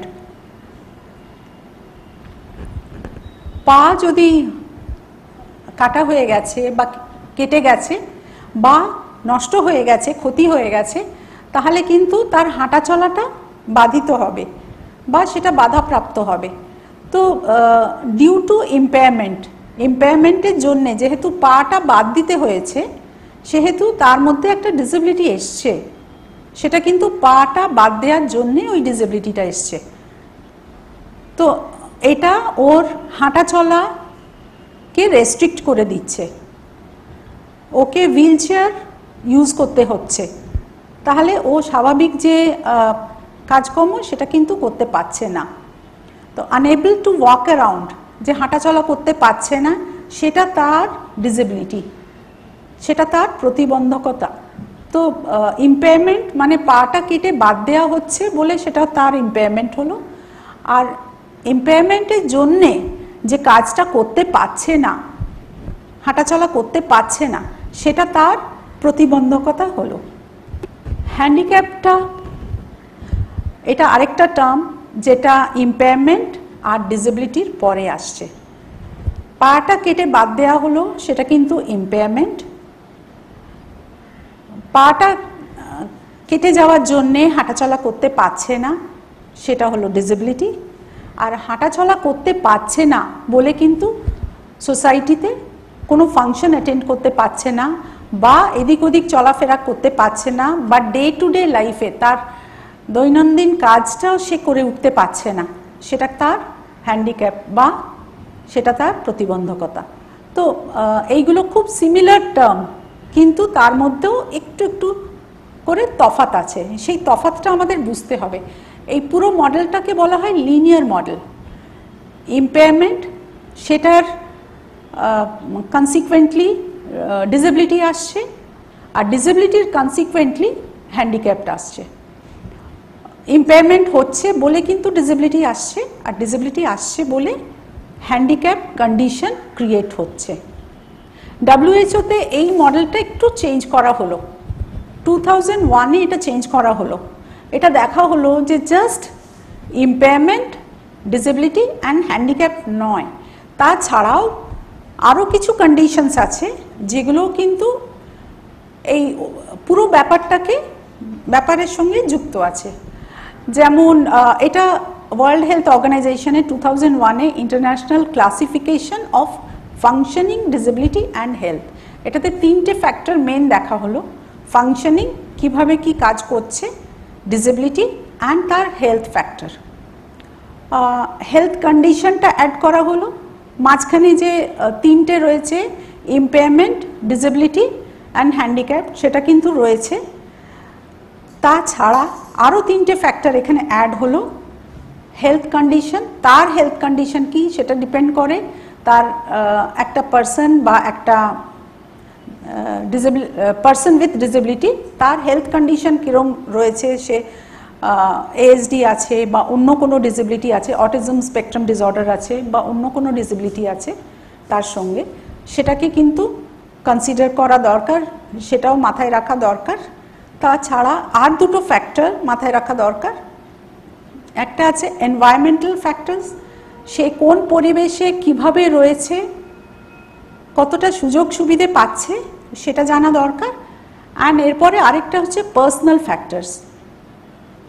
অ্যাজ অ্যান ইন্ডিভিজুয়াল যে পার্সন উইথ ডিসেবিলিটি যার এই কন্ডিশনগুলো হচ্ছে তার নিজস্ব ব্যক্তিগত কি কি আর কারণ রয়েছে, যেমন তার প্রেশার হাই হতে পারে বা তার বিএমআই বেশি হতে পারে, সে ওবেসিটি হতে পারে, সেই সব কারণগুলোকেও ওয়ার্ল্ড হেলথ অর্গানাইজেশন কনসিডার করলো। এটাও বললো যে এই যে ক্লাসিফিকেশন তার মধ্যে এই 3টে ফ্যাক্টরও আমরা অ্যাড করে দেখব, তাহলে কিন্তু মডেলটা কমপ্লিট হবে।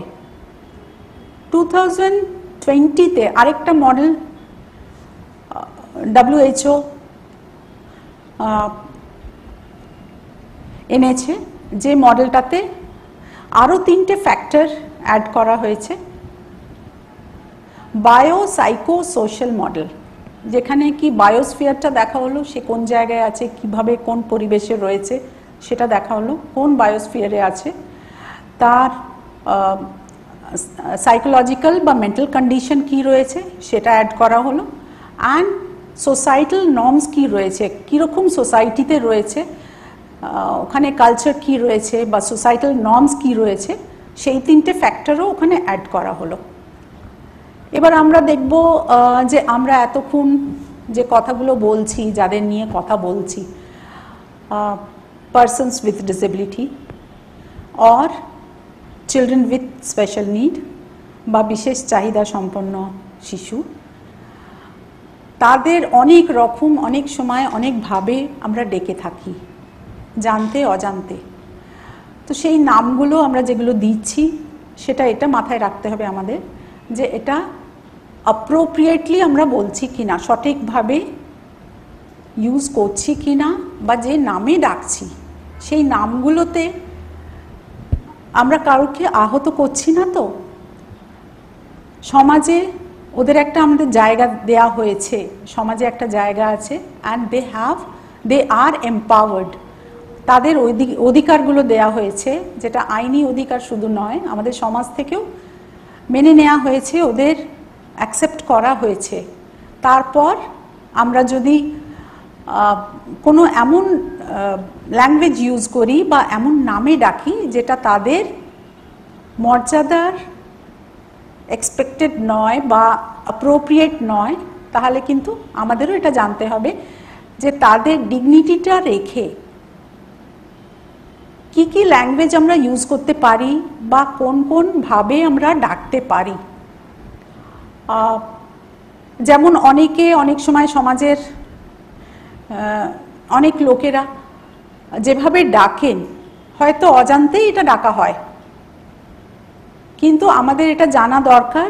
শুধু জানা নয়, আমাদের প্র্যাকটিসেও, আমাদের ব্যবহারেও এই জিনিসগুলো, এই নামগুলো ইউজ করা দরকার।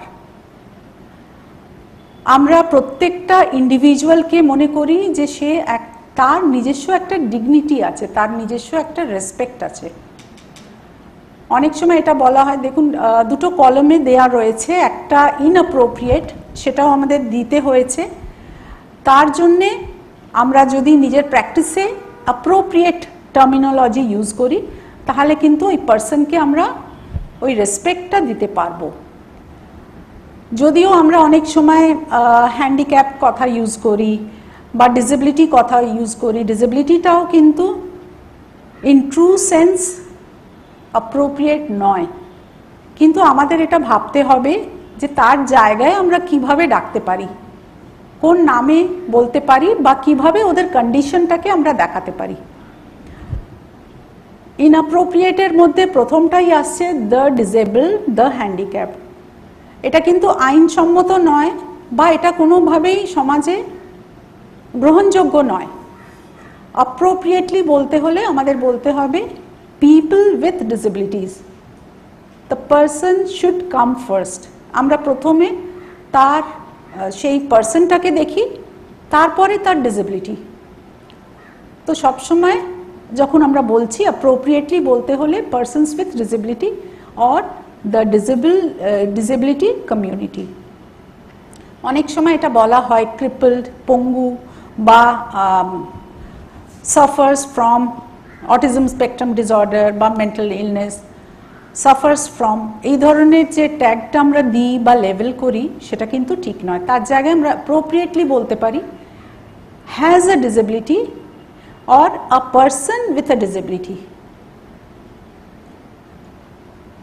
আরেকটা ইনঅ্যাপ্রোপ্রিয়েট টার্মিনোলজি আমরা ইউজ করি নর্মাল পারসন বা হেলদি বা হোল, এটার জায়গায় আমরা বলতে পারি person without disabilities or able body বা person who is able to walk. এই ধরনের তফাৎটা মাথায় রাখতে হবে আর আমাদের ওই রেসপেক্টফুল হতে হবে টুয়ার্ডস পারসন উইথ ডিসেবিলিটি। সেই জন্য প্রত্যেকটা সময় আমাদের এটা মনে করতে হবে যে person should come first, person কিন্তু আগে আসবে, তারপরে তার ডিসেবিলিটি। আরেকটা টার্মিনোলজি ইউজ করা হয় the blind or the deaf, এটাতে অ্যাপ্রোপ্রিয়েট হবে এটা বলা person who is blind or person who is visually challenged or person who is deaf or hard of hearing. wheelchair যারা ইউজ করেন তাদের জন্য এটা বলা হয় wheelchair bound or confined or restricted to wheelchair, এটা আমরা বলতে পারি appropriately person who uses a wheelchair, একজন মানুষ যে হুইলচেয়ার ইউজ করছে। তো আমরা প্রথমে কিন্তু যে মানুষ আমাদের সামনে আছে তাকে আমরা দেখছি, হিউম্যান ফ্যাক্টরটা আগে দেখছি, তারপরে তার ডিসেবিলিটি, সেটা আমাদের মাথায় রাখতে হবে। হ্যান্ডিক্যাপ পার্কিং এটাও ইনঅ্যাপ্রোপ্রিয়েটলি ইউজ করা হয়, যেটা দেখবেন আজকাল অনেক জায়গায় এটা কিন্তু ইউজ হচ্ছে, অ্যাক্সেসিবল পার্কিং বা parking for people with disabilities. এটা আলাদা একটা জায়গা থাকে যেখানে তারা পার্কিংটা নিজের মতন করে করতে পারেন, সেই জন্যে এটা অ্যাক্সেসিবল পার্কিং এটা থাকে।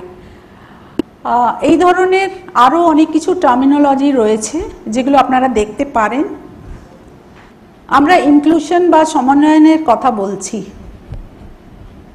কিন্তু এখনো আমরা টু দ্য ফুললেস্ট সমন্বয়নটা করতে পারিনি। কিছু কিছু বাধা আমরা পাচ্ছি, সেই বাধাগুলো কি সেটা আমরা দেখব। এখানে তিনটে মেন ব্রড ক্যাটেগরিতে আমরা বাধাগুলো পাই।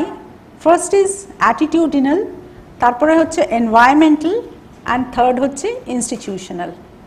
এই তিনটে ফ্যাক্টরের মধ্যে সবথেকে ইম্পর্ট্যান্ট হচ্ছে অ্যাটিটিউডিনাল। আমাদের মনোভাবটা যদি ঠিক না থাকে, আমরা যদি মন থেকে সমন্বয়নটা মেনে না নিতে পারি, তাহলে কোনোভাবেই আমাদের ইনক্লুশনটা সম্ভব নয়।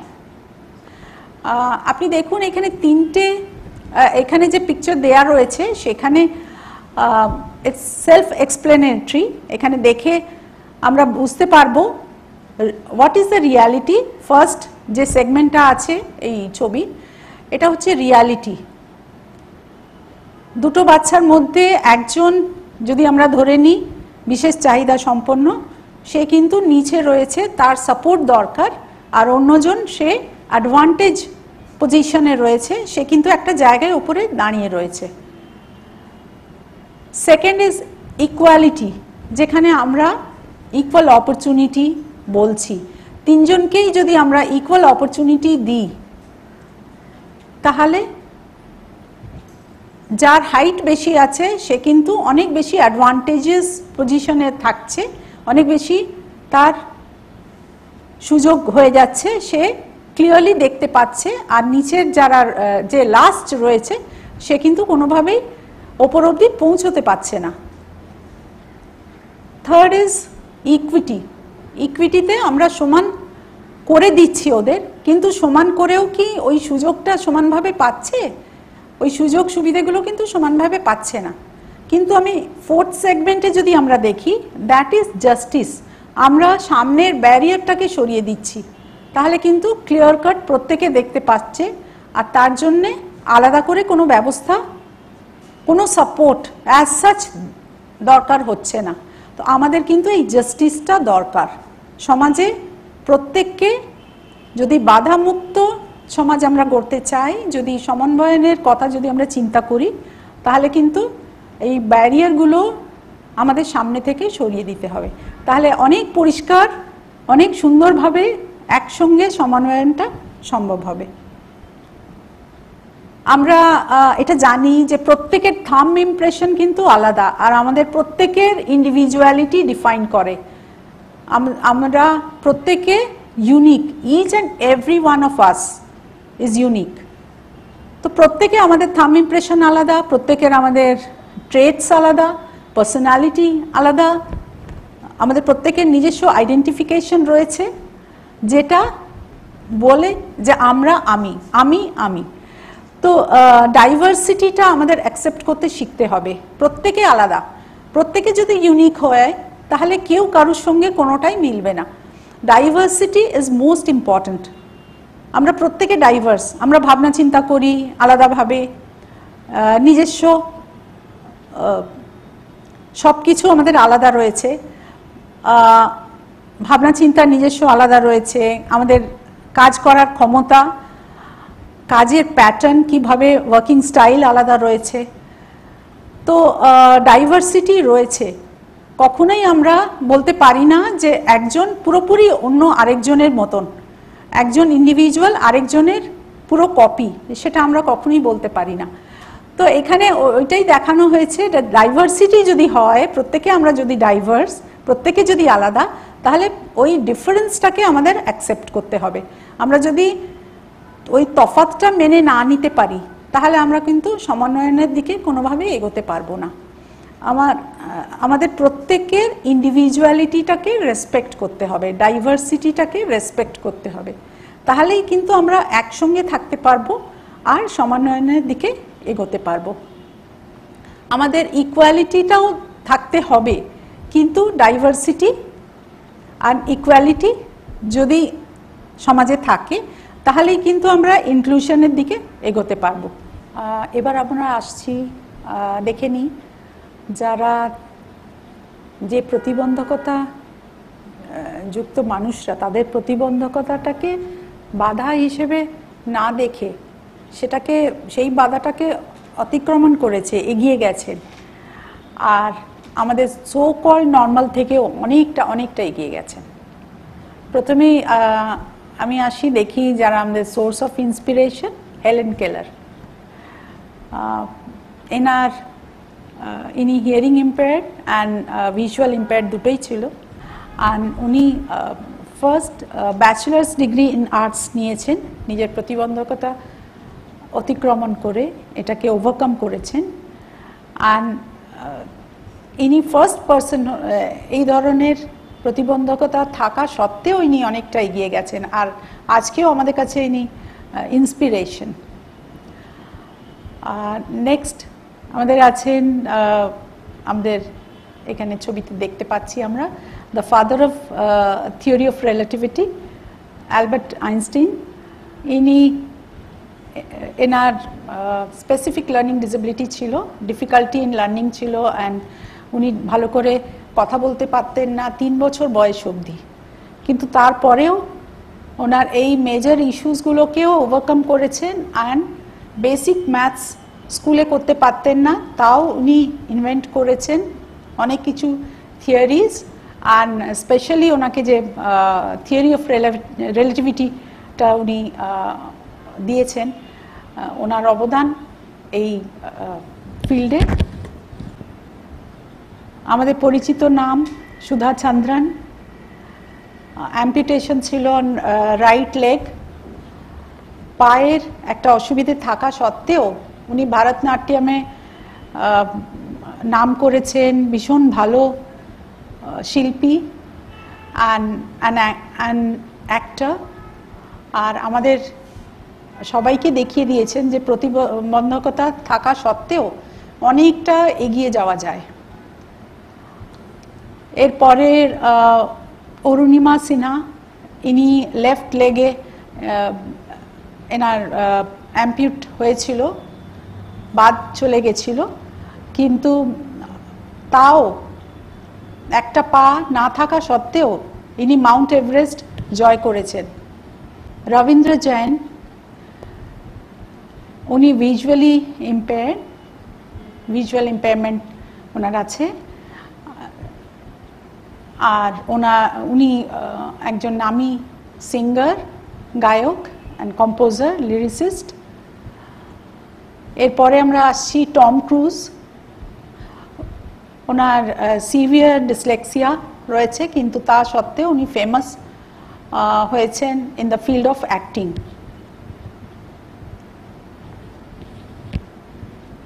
এরা, এই লিস্টটা ভীষণ লম্বা, আরও অনেক, ইটস এন্ডলেস। অনেকে এরম রয়েছে যারা অনেকটা এগিয়ে গেছেন, তাদের অনেক কিছু প্রতিবন্ধকতা থাকা সত্ত্বেও বাধা বিঘ্ন ওভারকাম করে তারা এগিয়ে গেছেন আর আমাদের জন্য সোর্স অফ ইন্সপিরেশন হয়েছেন। আমরা এই প্রশ্নটা সবসময় পাই যে একজন যদি বিশেষ চাহিদা সম্পন্ন শিশু আমাদের কাছে আসে, সে কি যদি ইন্টেলেকচুয়াল এই চ্যালেঞ্জ হয়, চাইল্ড উইথ ইন্টেলেকচুয়াল চ্যালেঞ্জ, মানসিক বা বৌদ্ধিক রূপে যদি প্রতিবন্ধী হয়, প্রতিবন্ধকতা থাকে তার, সেটা কি মেন্টাল ইলনেস বা মানসিক যে ইলনেস, তার মানসিক রোগী সে কি এক? তা কিন্তু এক নয়। ইউজুয়ালি যেটা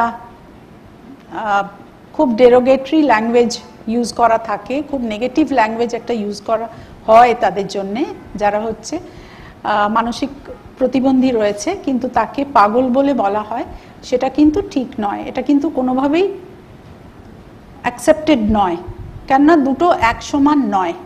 মানসিক রোগ একটা আলাদা ব্যাপার, আর মানসিক প্রতিবন্ধী সে কিন্তু একদম আলাদা। তো আমাদের এটা দেখতে হবে যে দুটো কন্ডিশন কিন্তু এক নয়। সেই জন্য যে কোনো বিশেষ চাহিদা সম্পন্ন শিশু যদি আমাদের কাছে আসে আর সে যদি মানসিক প্রতিবন্ধী হয়, তার মানসিক প্রতিবন্ধতা থাকে, তাহলে কোনোভাবেই সে মানসিক রোগী নয়, দুটো কিন্তু এক নয়। আরেকটা প্রশ্ন আসে, in an inclusive set up যদি কোনো বাচ্চা, শিশু উইথ স্পেশাল নিড, বিশেষ চাহিদা সম্পন্ন শিশু আমাদের কাছে আসে, তারা কি যে কোনো রেগুলার ক্লাসরুমে গেলে কি বেনিফিটেড হবে? নিশ্চয়ই হবে। আমরা সমাজে সমন্বয়নের কথা ভাবছি, আমরা চিন্তা করছি যে একটা এমন সমাজ গড়ার কথা যেখানে প্রত্যেককে তার ডিউ রেসপেক্ট, তার সেই জায়গাটা আমরা দেব। সেই জন্য প্রত্যেকটা বাচ্চা আমাদের কাছে ইম্পর্টেন্ট। তার মধ্যে অনেক কিছু পটেনশিয়ালস আছে, অনেক কিছু তার মধ্যে ক্ষমতা আছে। আমরা কিন্তু অক্ষমতা বলে ধরবো না। এই অক্ষমতা বলে যদি ধরা হতো, তাহলে আজকে যে আমরা এই কয়েকজনকে দেখছি বা বাইরেও আরও অনেকে এরম এন্ডলেস লিস্ট রয়েছে যারা অনেক কিছু করেছেন নিজের ফিল্ডে, ওরা অনেক এগিয়ে গেছেন, তারা কিন্তু এইভাবে তাদের এগোনোটা সম্ভব হতো না। ওই পোটেনশিয়ালটাকে, ওই প্রতিভাটাকে আমাদের খুঁজে বার করতে হবে যে বাচ্চাদের মধ্যে যারা বিশেষ চাহিদা সম্পন্ন তাদের মধ্যেও কিছু না কিছু স্ট্রেংথস আছে, কিছু না কিছু প্রতিভা আছে। ওই প্রতিভাটাকে খুঁজে বার করার কাজ আমাদের শিক্ষিকাদের। তারা এই প্রতিভাটাকে খুঁজে বার করা, তারপরে সেটাকে নার্চার করা, সেটাকে ট্রেনিং দেয়া, তাকে এগিয়ে নিয়ে যাওয়া, সেটাই আমাদের কাজ। অ্যাকচুয়ালি শিক্ষার মূল উদ্দেশ্য হচ্ছে মানুষের মধ্যে, যে কোনো শিশুর মধ্যে যে প্রতিভাটা রয়েছে, যে ভালো ভার্চিউসগুলো আছে, সেগুলো কিন্তু এগিয়ে নিয়ে যাওয়া, সেটাকে সেই শিশুটাকে কিন্তু এগিয়ে নিয়ে যাওয়া। তো যে কোনো রেগুলার স্কুলে যদি বিশেষ চাহিদা সম্পন্ন শিশু আসে, তার অনেকভাবে আমরা তার স্ট্রেংথস অ্যান্ড উইকনেসেস দেখতে পারি। আমরা যদি ফোকাস করি তার মধ্যে কি প্রতিভা রয়েছে বা তার স্ট্রং পয়েন্টস কি কি, তাহলে কিন্তু আমরা অনেকটা তাকে এগিয়ে নিয়ে যেতে পারি। শুধু তাই নয়, আমরা যে সমাজ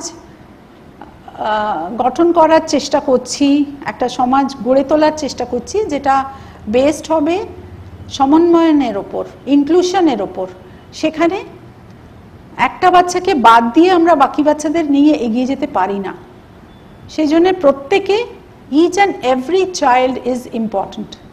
প্রত্যেকটা বাচ্চা, প্রত্যেকটা শিশু যে আমাদের কাছে আসছে বিশেষ চাহিদা সম্পন্ন বা যে কোনো বাচ্চা, তারা কি প্রত্যেকটা বাচ্চার কিন্তু একটা চাহিদা রয়েছে, সেই চাহিদাটাকে আমাদের পূরণ করতে হবে আর তাকে এগিয়ে নিয়ে যেতে হবে, তাহলেই কিন্তু আমরা একটা সুন্দর সুস্থ সমাজ গঠন করতে পারবো। আরেকটা প্রশ্ন আসে যে সব বাচ্চারা যারা বিশেষ চাহিদা সম্পন্ন যারা, তাদের কিন্তু আলাদা করে রাখা দরকার, তাদের রেগুলার স্কুলে দেওয়ার দরকার নেই, তারা হয়তো আলাদা করে পড়বে বা তাদের জন্যে বিশেষ শিক্ষা দরকার, আর যেটা কি যে কোনো স্পেশাল স্কুলেই সম্ভব। আমরা যদি আবার এই ইনস্টিটিউশনালাইজেশন কথা বলি, যে আলাদা আলাদা কম্পার্টমেন্ট করে দিই, যে কোনো বিশেষ চাহিদা সম্পন্ন শিশু সে যদি আলাদা থাকে, আর যদি সো কল্ড বাচ্চা যারা শিশু যাদের কোনো চাহিদা বিশেষ চাহিদা নেই তাদের যদি আমরা তফাৎ করি, তাহলে আমরা কোনোদিনই একটা সুস্থ সমাজ গড়ে তুলতে পারবো না। আর আমাদের এই প্রথম থেকে এই জিনিসটা মাথায় রাখতে হবে যে প্রত্যেকটা বাচ্চা আমাদের কাছে ইম্পর্টেন্ট, আর প্রত্যেকটা বাচ্চাকে সেই সুযোগ সুবিধে সমানভাবে আমাদের করে দিতে হবে। আমরা জানি না যে পরে ভবিষ্যতে কোন শিশু কোনভাবে এগোবে বা সে কতটা তার ট্যালেন্টটা ইউটিলাইজ করবে বা আমাদের কোনভাবে নিজের রোলটা প্লে করবে। সেই জন্যে এটা দরকার দেখা যে প্রত্যেকটা বাচ্চা যেন সুযোগ সুবিধে সমানভাবে পায়, সমান সুযোগ পায়, সমান সুবিধে পায়, আর যার যেটা ট্যালেন্ট, যার যেটা প্রতিভা সেটাকে কিন্তু আমরা তুলে ধরি, তাকে এগিয়ে নিয়ে যাই। শিক্ষার উদ্দেশ্যই হচ্ছে তার মধ্যে যে ভালোটা আছে সেটাকে কিন্তু এগিয়ে নিয়ে যাওয়া, and to the fullness potential তাকে এগিয়ে নিয়ে যাওয়া, তার মধ্যে যে ভালোটা আছে সেটা আরেকটু এগিয়ে নিয়ে যাওয়া।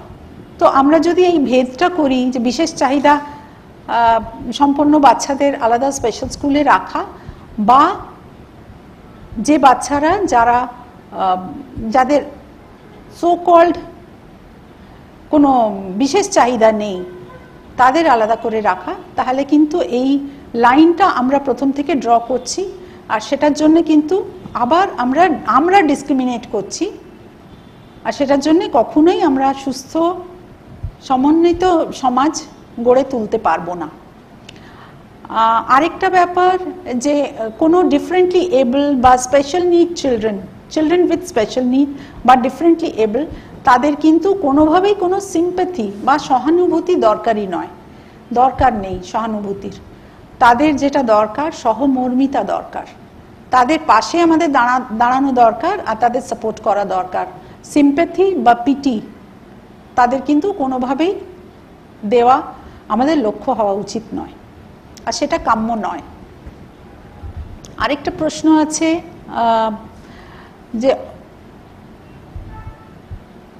যে কোনো বাচ্চা যাদের স্পেশাল নিড আছে তাদের যে আচরণগত সমস্যা দেখা দেয়, সেটা কি তাদের প্রতিবন্ধকতার জন্যে? সব সময় কিন্তু আমাদের মনে রাখতে হবে যে কোনো শিশু যে আমাদের কাছে আসছে তাদের বিশেষ চাহিদা হোক বা না হোক, প্রত্যেকে কিন্তু ইউনিক, প্রত্যেক বাচ্চার আলাদা রকম আচরণগত সমস্যা হতে পারে। এটা আমাদের অ্যানালিসিস করতে হবে যে কি কারণে বাচ্চার এই ধরনের সমস্যা আছে, আর সেটা একটা ক্লাসরুম সিচুয়েশনে ম্যানেজ করা যায় কি না। যদি এটার জন্যে আমাদের বিহেভিয়ার অ্যানালিসিস দরকার, প্লাস আমাদের কাউন্সিলর, স্কুলের কাউন্সিলর, তাদের সাপোর্ট নেওয়া দরকার, আর বাচ্চাকে অবজারভেশনে রাখা দরকার যে কোন জায়গায় কোথায় ওর অসুবিধে হচ্ছে। যে কোনো বাচ্চা, যে কোনো শিশু যদি আমাদের কাছে আসে, আমাদের ক্লাসরুমে আসছে, রেগুলার ক্লাসরুমে, আর আচরণগত সমস্যা তার দেখা দিচ্ছে, তার মানে তার একটা কারণ নিশ্চয়ই কিছু হবে। সেই অ্যান্টিসিডেন্ট ফ্যাক্টরস বা কি কারণে এই সমস্যাগুলো তার দেখা দিচ্ছে বা এই ধরনের আচরণ সে করছে, সেটা আমাদের খতিয়ে দেখা দরকার। এটা দরকারি নয় যে যে কোনো তার ডিসেবিলিটির জন্যেই এই ধরনের বিহেভিয়ার করছে, এটা কিন্তু আমাদের মনের ভুল। আমরা অনেক সময় এটা ধরে নিই যে এই ধরনের ডিসেবিলিটি আছে বলেই কিন্তু এই ধরনের আচরণগত সমস্যা দেখা দিচ্ছে, সেটা কিন্তু সঠিক নয়। সেই জন্যে আমাদের এটা মাথায় রাখতে হবে যে প্রত্যেকটা বাচ্চা, প্রত্যেকটা শিশু তার অধিকার আছে রেগুলার স্কুলে যাওয়া, তার সমান সুযোগ সুবিধে পাওয়া, আর 5 জন শিশুর মতোই সে ক্লাসে বসে শিক্ষা পাওয়া।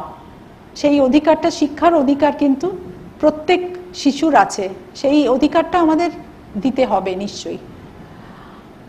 অ্যাডিশনালি এটা আমাদের মাথায় রাখা দরকার যে কিছু এমন শিশুরা রয়েছে যারা বিশেষ চাহিদা সম্পন্ন, যাদের অ্যাডিশনাল সাপোর্ট দরকার, যাদের কোনো থেরাপি দরকার বা অন্য কোনো ডিসঅর্ডার রয়েছে যেটার জন্যে ইন্টারভেনশন দরকার, সেটাও আমাদের প্রফেশনালস এর সঙ্গে কনসাল্ট করে ঠিক করতে হবে যে ওর কি কি সাপোর্ট দরকার। আর এটা যদি আমরা ভেবে নিই যে প্রত্যেকটা বাচ্চার জায়গা তার রেগুলার স্কুলে, ক্লাসরুমে, তাহলে কিন্তু তার জন্য আমরা সমান সুযোগ সুবিধেগুলো করে দিচ্ছি, আর তাকেও ওই অধিকারটা আমরা দিচ্ছি যেটা ওর অধিকার, শিক্ষার অধিকার, সেটা কিন্তু দিচ্ছি আমরা। একটা কথা যেটা বলা হয় অনেক সময় যে প্রত্যেকটা বিশেষ চাহিদা সম্পন্ন বা স্পেশাল নিড বাচ্চাকে মেইন স্ট্রিম স্কুলে দেয়া দরকার।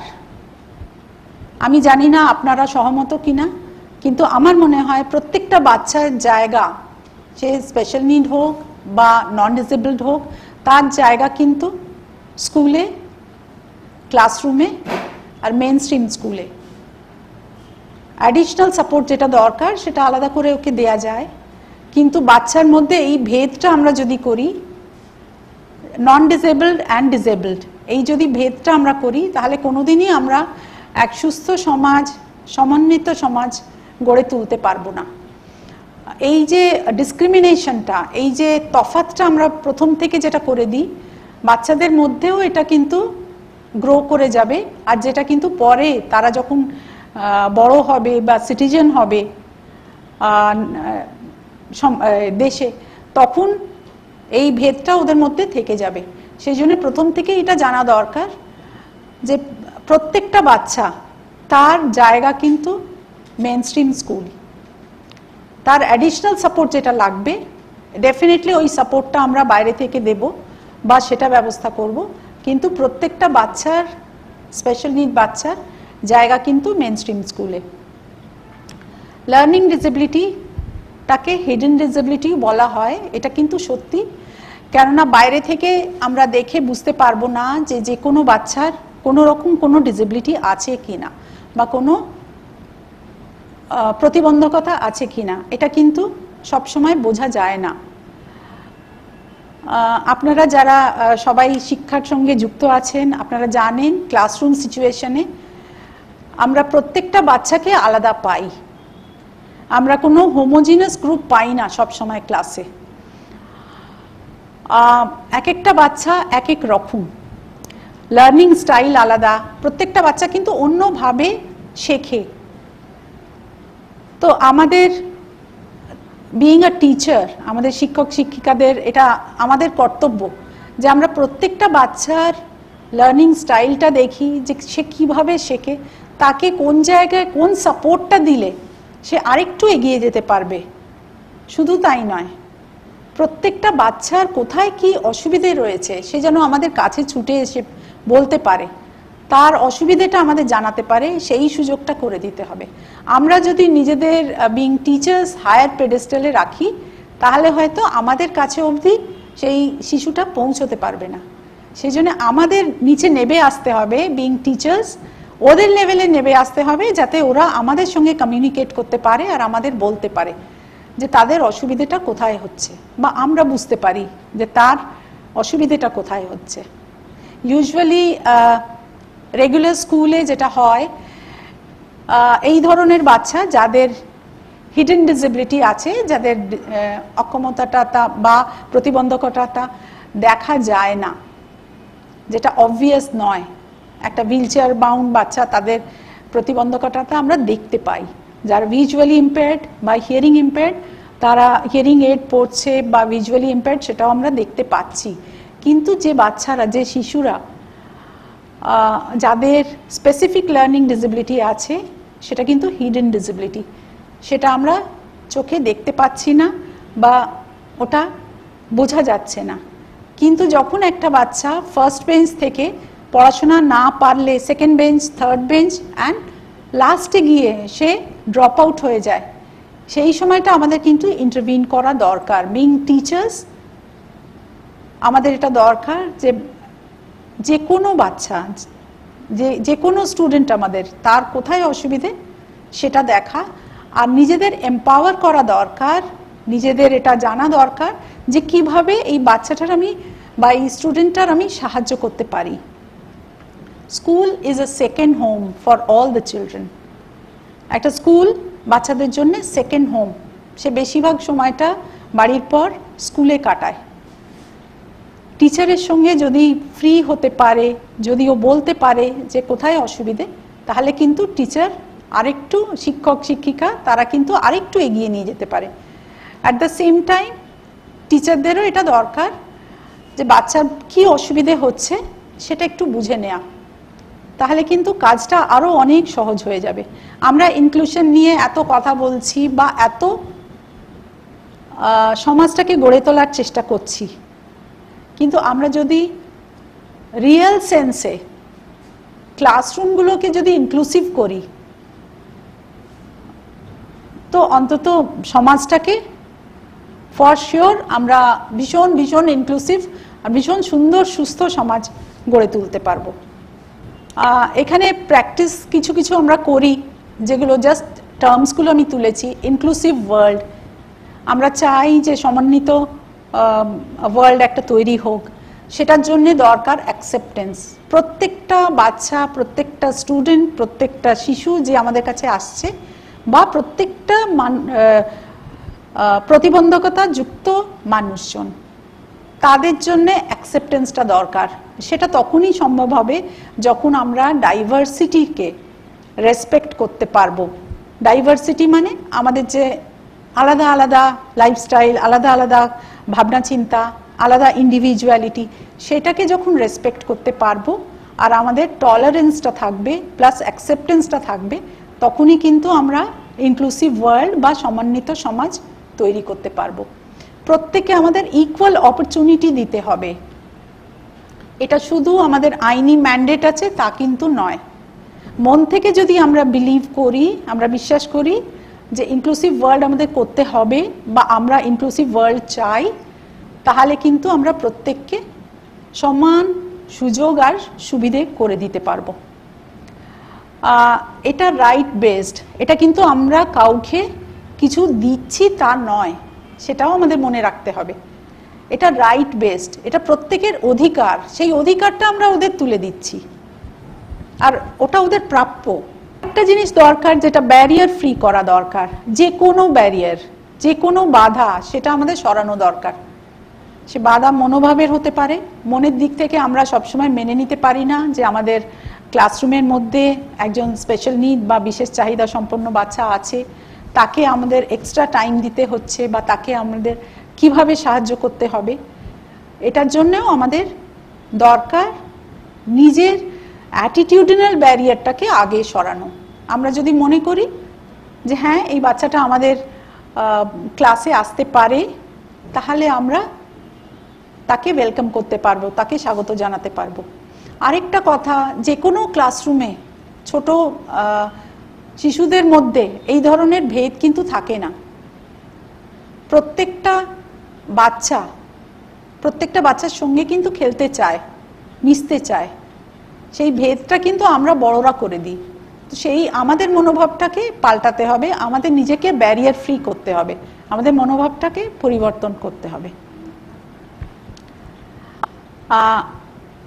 We are all different and that's beautiful. আমরা যদি প্রত্যেকে একরকম দেখতে হই, একরকম চেহারা, একরকম হাইট, একরকম হাঁটা চলা, একরকম কথা বলা, তাহলে কি ওয়ার্ল্ডটা ভালো হবে? আমার মনে হয় না। আমরা প্রত্যেকে আলাদা, প্রত্যেক জিনিসে আলাদা, আমাদের ইন্ডিভিজুয়ালিটি আলাদা, আমাদের প্রত্যেকের ভাবনা চিন্তা আলাদা, কথা বলা আলাদা। সেই জন্যেই ওয়ার্ল্ডটা আরও বিউটিফুল, কেননা এখানে ডাইভার্সিটি আছে, ভ্যারাইটি আছে। তো আমরা চাই যে প্রত্যেকে এই ওয়ার্ল্ডটাকে, এই সমাজটাকে সুন্দর সুস্থভাবে সমন্বিত সমাজ গড়ে তুলি, যেখানে প্রত্যেকে ইম্পর্টেন্ট হোক। অ্যান্ড ডিসেবল অ্যান্ড নন ডিসেবলদের মধ্যে কোনো তফাৎ না থাকুক। Who knows who is disabled, আমরা ডিসাইড করি, আর সেই ডিসিশনটা আমাদের যেন করতে না হয়। তাই জন্যে তখন আমরা ইনক্লুসিভ বলে আলাদা কোনো টার্ম থাকবে না, তখন কিন্তু ওটা ওয়ার্ল্ড হবে for all of us, and that will be a beautiful world. Thank you.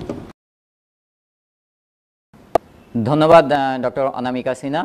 আমরা এতক্ষণ দেখলাম ডক্টর অনামিকা সিনহাকে, উনি জানালেন ডিসেবিলিটিস এবং এর different definitions and different rights for the persons with disabilities, definitions of different disabilities and associated different models like ICIDH model etc. দেখলাম কিছু case studies, ভারী সুন্দর করে বোঝালেন আমাদের, এবং বুঝতে পারলাম সময় এসেছে আমাদের মাইন্ড ফ্রেমকে আরও একটু মডিফাই করে নিতে হবে। আগামী দিনে সমাজকে এগিয়ে নিয়ে যেতে হলে আসুন আমরা সবাই মিলে যে সমস্ত পরামর্শ ডক্টর সিনহা আমাদেরকে দিলেন আজকে, সেগুলোকে আগামী দিনে কাজে লাগাই এবং ক্লাসরুমে আরও ভালো করে এই সমস্ত বাচ্চাদের নিয়ে, সমস্ত স্টুডেন্টসদের নিয়ে, ছাত্রছাত্রীদের নিয়ে আমরা এগিয়ে চলি। তাহলেই আমাদের এই ইনক্লুসিভ এডুকেশনের ধারণা এবং যে উদ্দেশ্য নিয়ে আমাদের এই প্রোগ্রাম, সেটা সফল হবে বলে আমরা মনে করব। আর আপনাদের প্রি-লাঞ্চ সেশন এই মুহূর্তে শেষ হচ্ছে। এবার আমরা একটা লাঞ্চ ব্রেক নিচ্ছি। পোস্ট লাঞ্চে আমরা আবার আপনাদের মুখোমুখি হব ঠিক 2টোর সময়। নমস্কার।